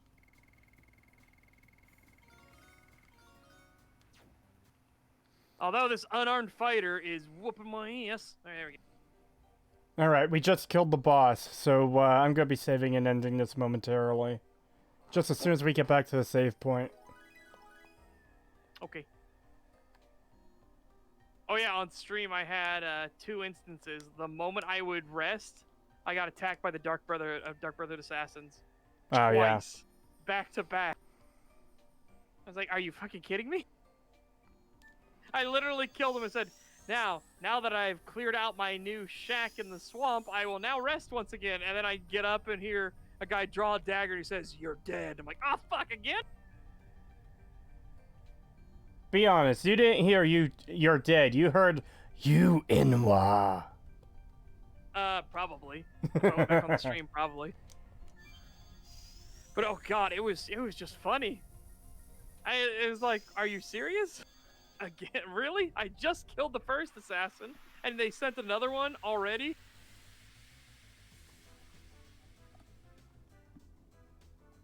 Okay. Did that. Now let's go give the ring to his widow. Man, oh man. Morrowind, though, on PC now, and it instantaneous load screens. Oh, so good.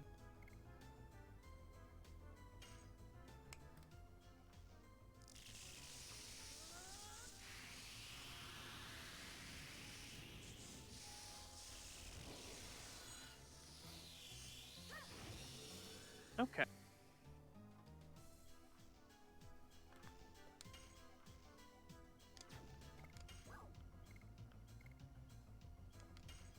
Yeah. And in the Xbox version, if you actually do the spell crafting and you make a spell that makes you move too fast, you'll actually destroy the game. Oblivion? No, in Morrowind Oh. Xbox version. The game literally can't handle you moving that fast. It's like, no, what are you doing? Nah. Patrician kind of showed it off when he did his levitate level 500. And all of a sudden the game kept going, loading, and then he would move a little bit further, loading. He's like, okay, I better stop before I kill the Xbox.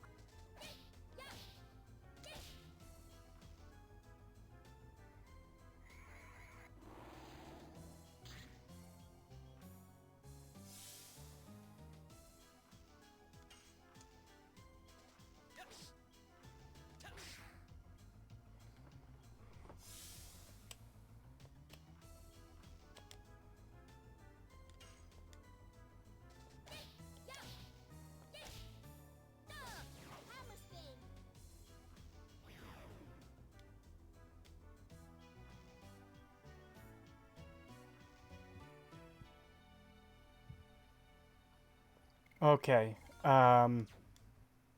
We are going to get that next cutscene.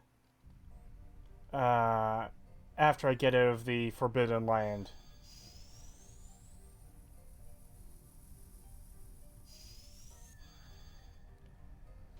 I accidentally went the wrong way there.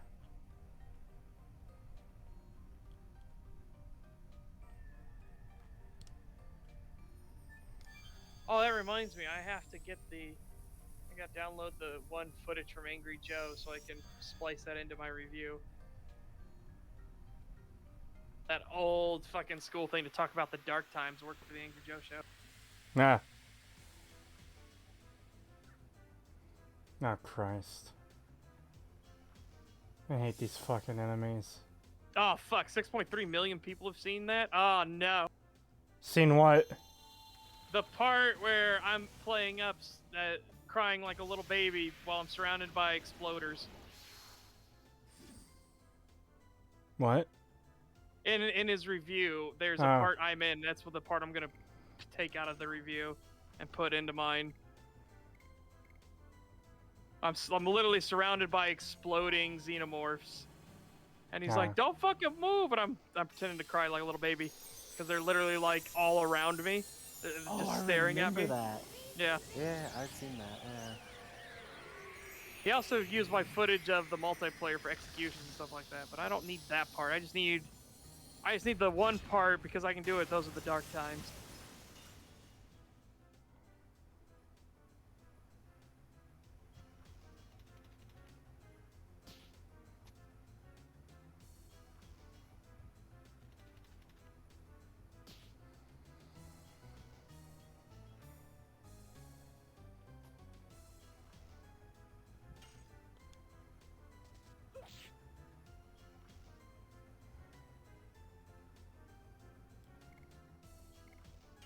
Shit, where the fuck was it in the review? God damn it.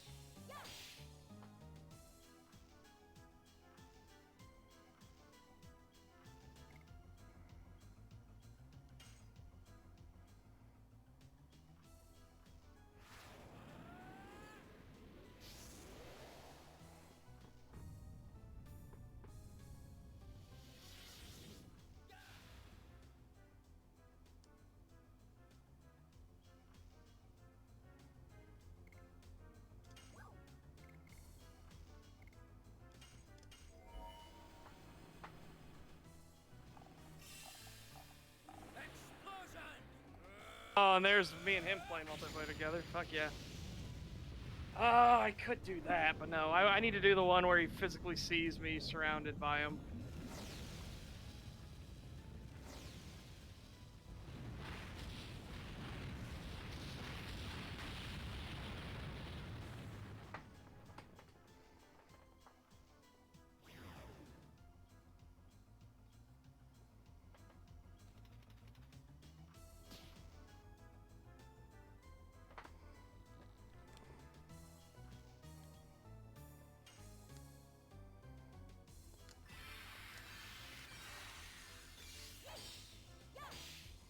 Oh yeah, there's the part where I'm down and O'Neal, the AI literally blocks off the one tiny little pathway to get through. So Joe can't even revive me, so I'm just sitting there like, what the fuck?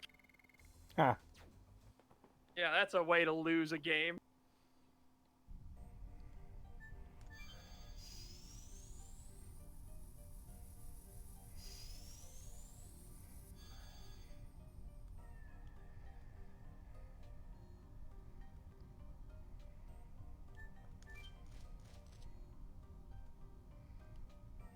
Alright, I think we might be coming up on the cutscene shortly. Let's grab this item before we go.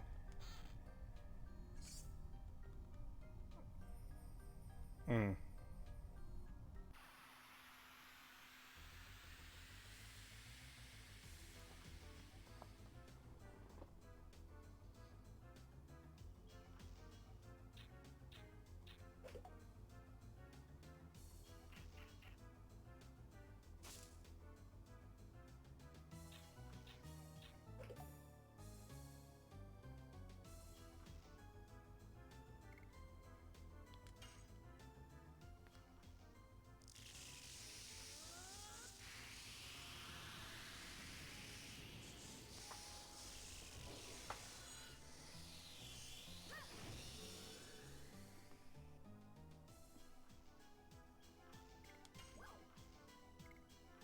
There it is. There it is. Found it. All right. Got it. Give me that. Yeah, give me some.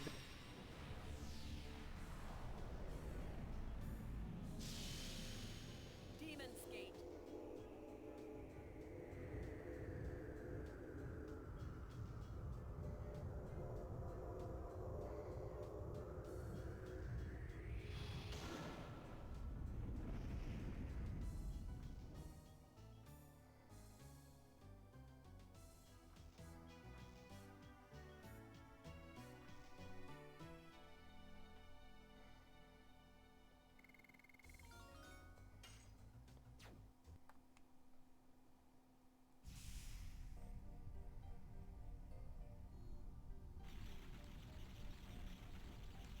Oh, Is there a cutscene going?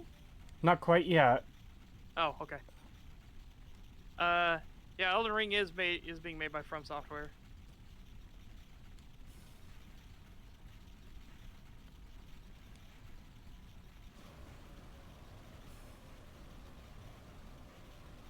Well, Dark Souls 1 didn't get a remake; it got a remaster, and it wasn't done by From Software. It was done by Q-Lock, and yeah, it did not do well. No, it's not good.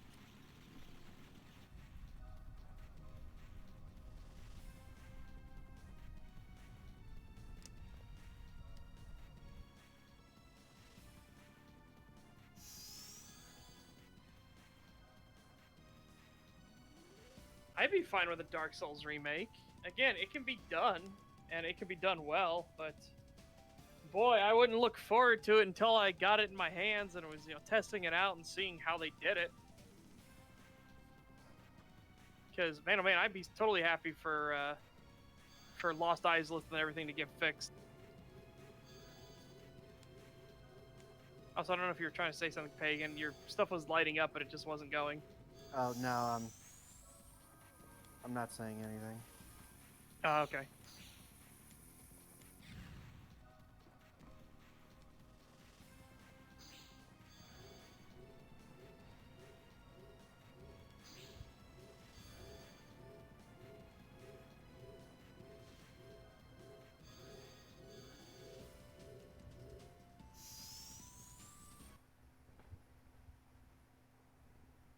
Oh, cutscene. Okay. Pagan, your hot mic. Oh, here, I'll just mute.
All right.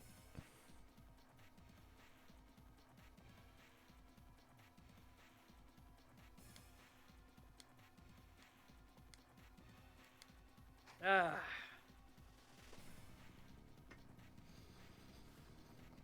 Final Fantasy VII was online, yes.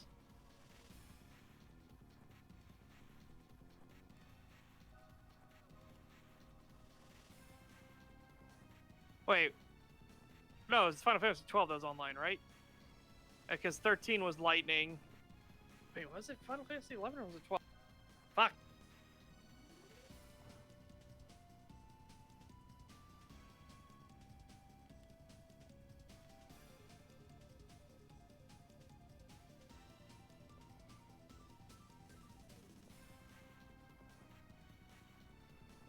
It was Final Fantasy 11 that was online. Oh, there we go. Yeah.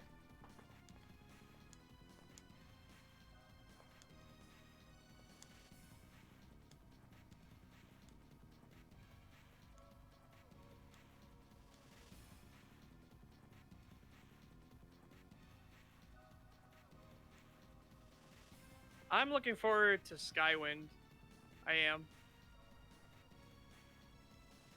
However, I'm also dreading, like, if they try to do too many quality of life things, like, please get rid of that we'll point you directly to where you gotta go nonsense. Get rid of the quest markers and shit.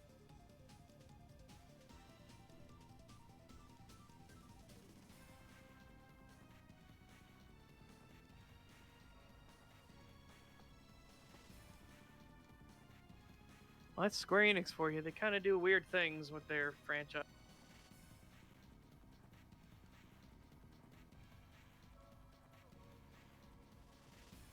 I hope Skywind's good as well. I really do.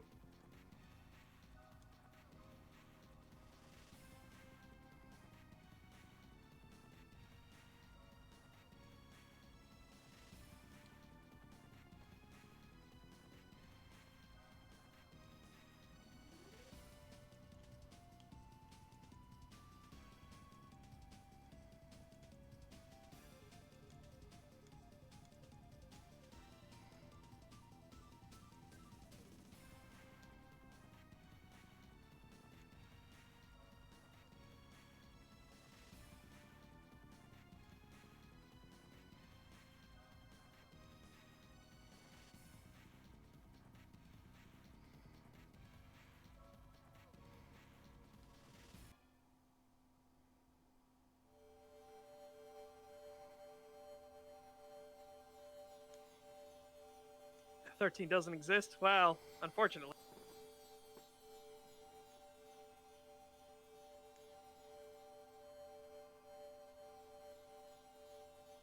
The 7 remake was kind of lame.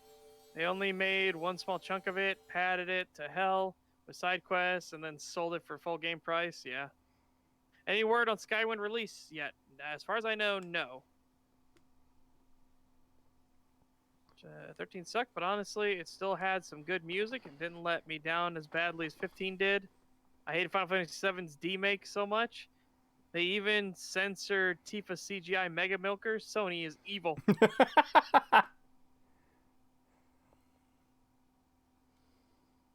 Oh yeah, don't forget 13, 13.1, 13.2, yeah.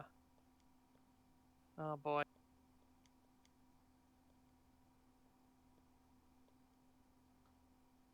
Final Fantasy 13, 13.2, and Lightning Returns. There you go. There's the more accurate one. Never heard of them before. I hope they do a good job. At least you can play them until they release the remake, and if they're bad, at least you have the better versions.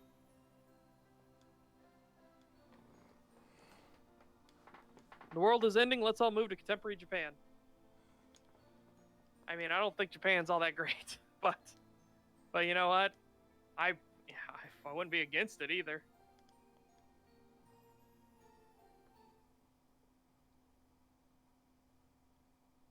Tifa milkers are greater than vampire mommy milkers. Oh boy. Oh god, are we going to get into a massive debate in the chat over Boobies.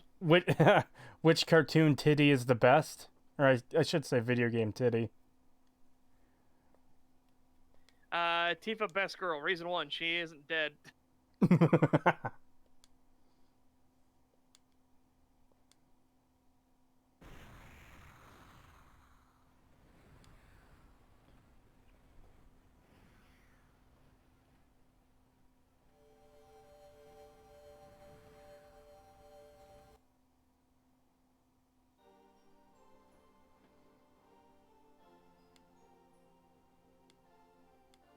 Oh.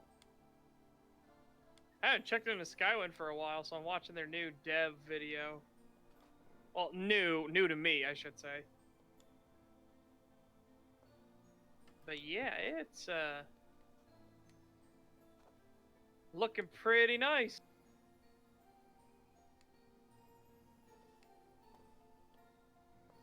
I'm very much liking the way they redid the Centurions, or sorry, the oh fuck, what were they called? It was the Dwarven roller bots instead of the fucking Centurions and the spider bots. Oh. Yeah, I wish I forget. could. My brain just is. No, I think those are the Centurions because the big ones are the golems. Aren't they called Centurions? No, I'm pretty big sure. ones? I'm pretty sure they are. Let's. The rolling ones were just called dwarven spheres. Oh, were they? Yeah. Yeah, Centurions are the super big giant Yeah, ones. Centurions are the big ones. Oh, I thought those were just called golems. New.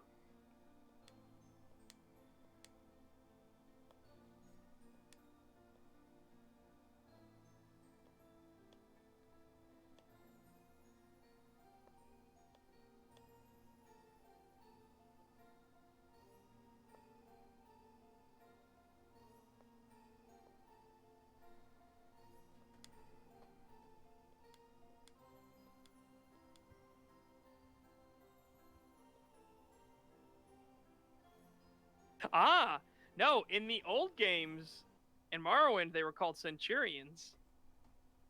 Oh, really? Yeah, as part of the retcon, they renamed them to Spheres, and they made Centurions the big robots. Huh. Yeah. Well, Why there the you go. fuck would they do that? Ah, because it's called a Dwemer Centurion Sphere, and Centurion Spider. I don't remember Centurion Spider. Yeah, they were the little spider. Well, no, Dwemer I know spider the bots. spiders, but I thought they were just Dwemer Spider. No. And then you have Steam Centurion. So then you do have the big ones that are called Steam Centurions. Huh. Wow.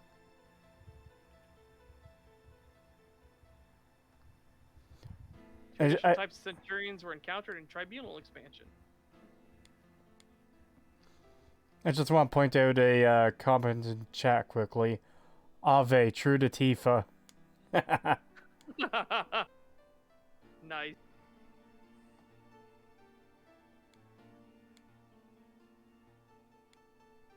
Oh, that's a bit weird, Zoidster.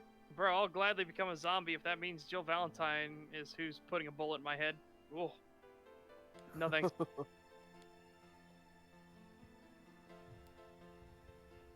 Yeah, so it turns out in Morrowind, they literally, almost all of the Dwemer stuff were called Centurion, and then a thing afterwards.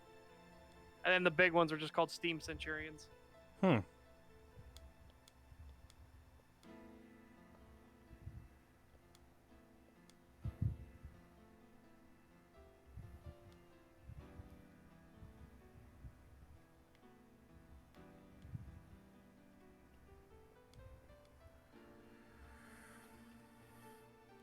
Who knows the name change? Oh, well, again, remember, Dragonborn used to just refer to Imperials. It was just being born in Cyrodiil. You were Dragonborn.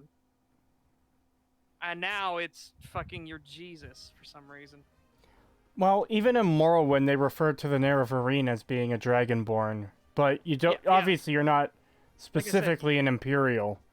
Yeah, but you were born in Cyrodiil. That's what Dragonborn originally referenced. Patrician brings up in the video that Dragonborn literally just meant you were born in Cyrodiil.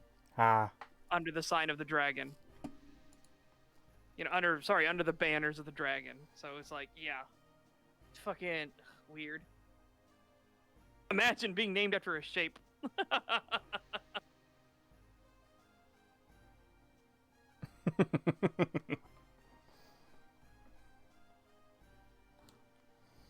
But yeah, I saw the type they were showing in Skywind thing. It looks really nice. Looks way more fancy and like more interesting looking.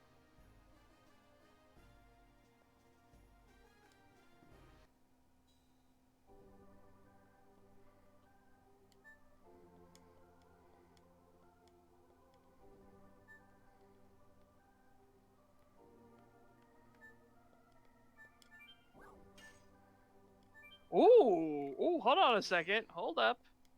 They're changing the way the Ministry of Truth looks.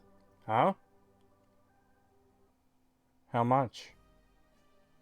It actually has like architecture built out of the side of the rock and everything. Oh, interesting. Here, I'll take a picture.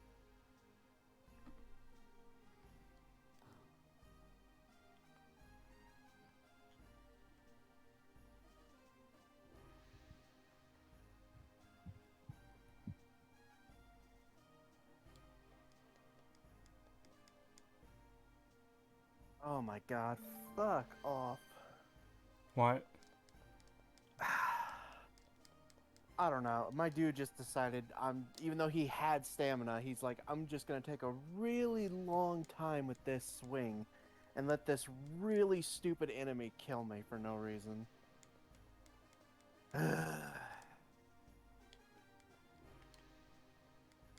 Now I gotta fight all the way back through all that shit.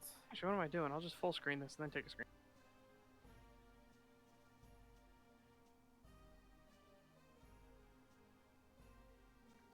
There we go.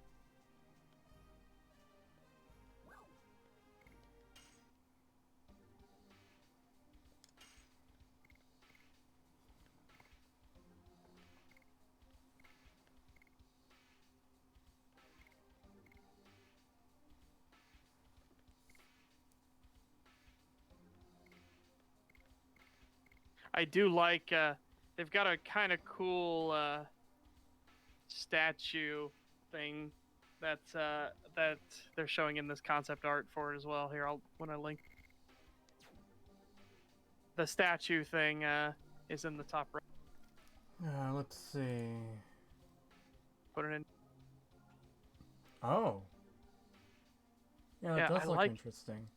Yeah, and it's a statue of Vivek's hand, like squeezing a rope as if he's pulling it back. I like that. That's kind of cool. Not gonna lie, Yeah.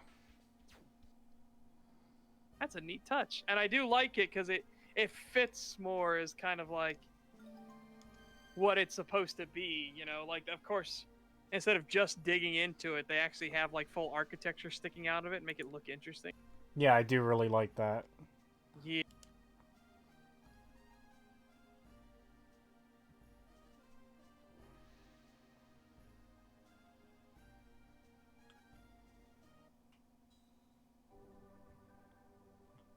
Oh yeah, and so what they're saying is part of the milestone is they finished literally all the concept art for the entire project now. So now the modelers have references they can work based off of.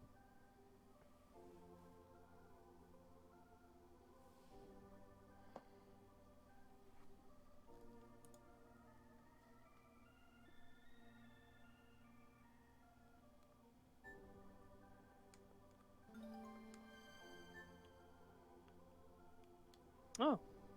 They made unique covers for every single book in the entire game. Wow.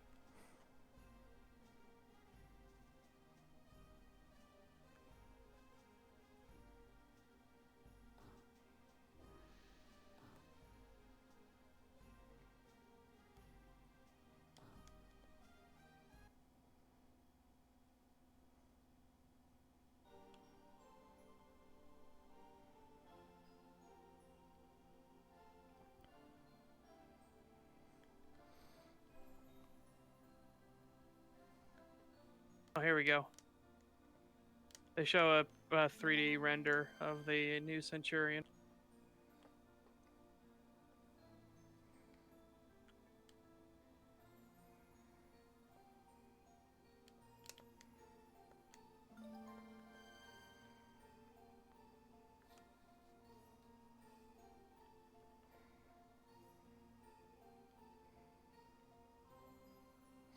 All right.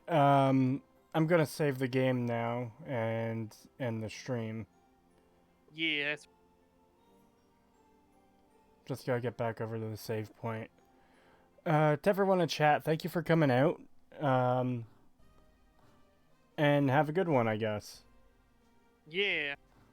Skywind, why is this name so fitting? I don't know. It is kind of funny, you know, Skyrim, Morrowind, Skywind. It is kind of funny that it's, you know, two references to the air.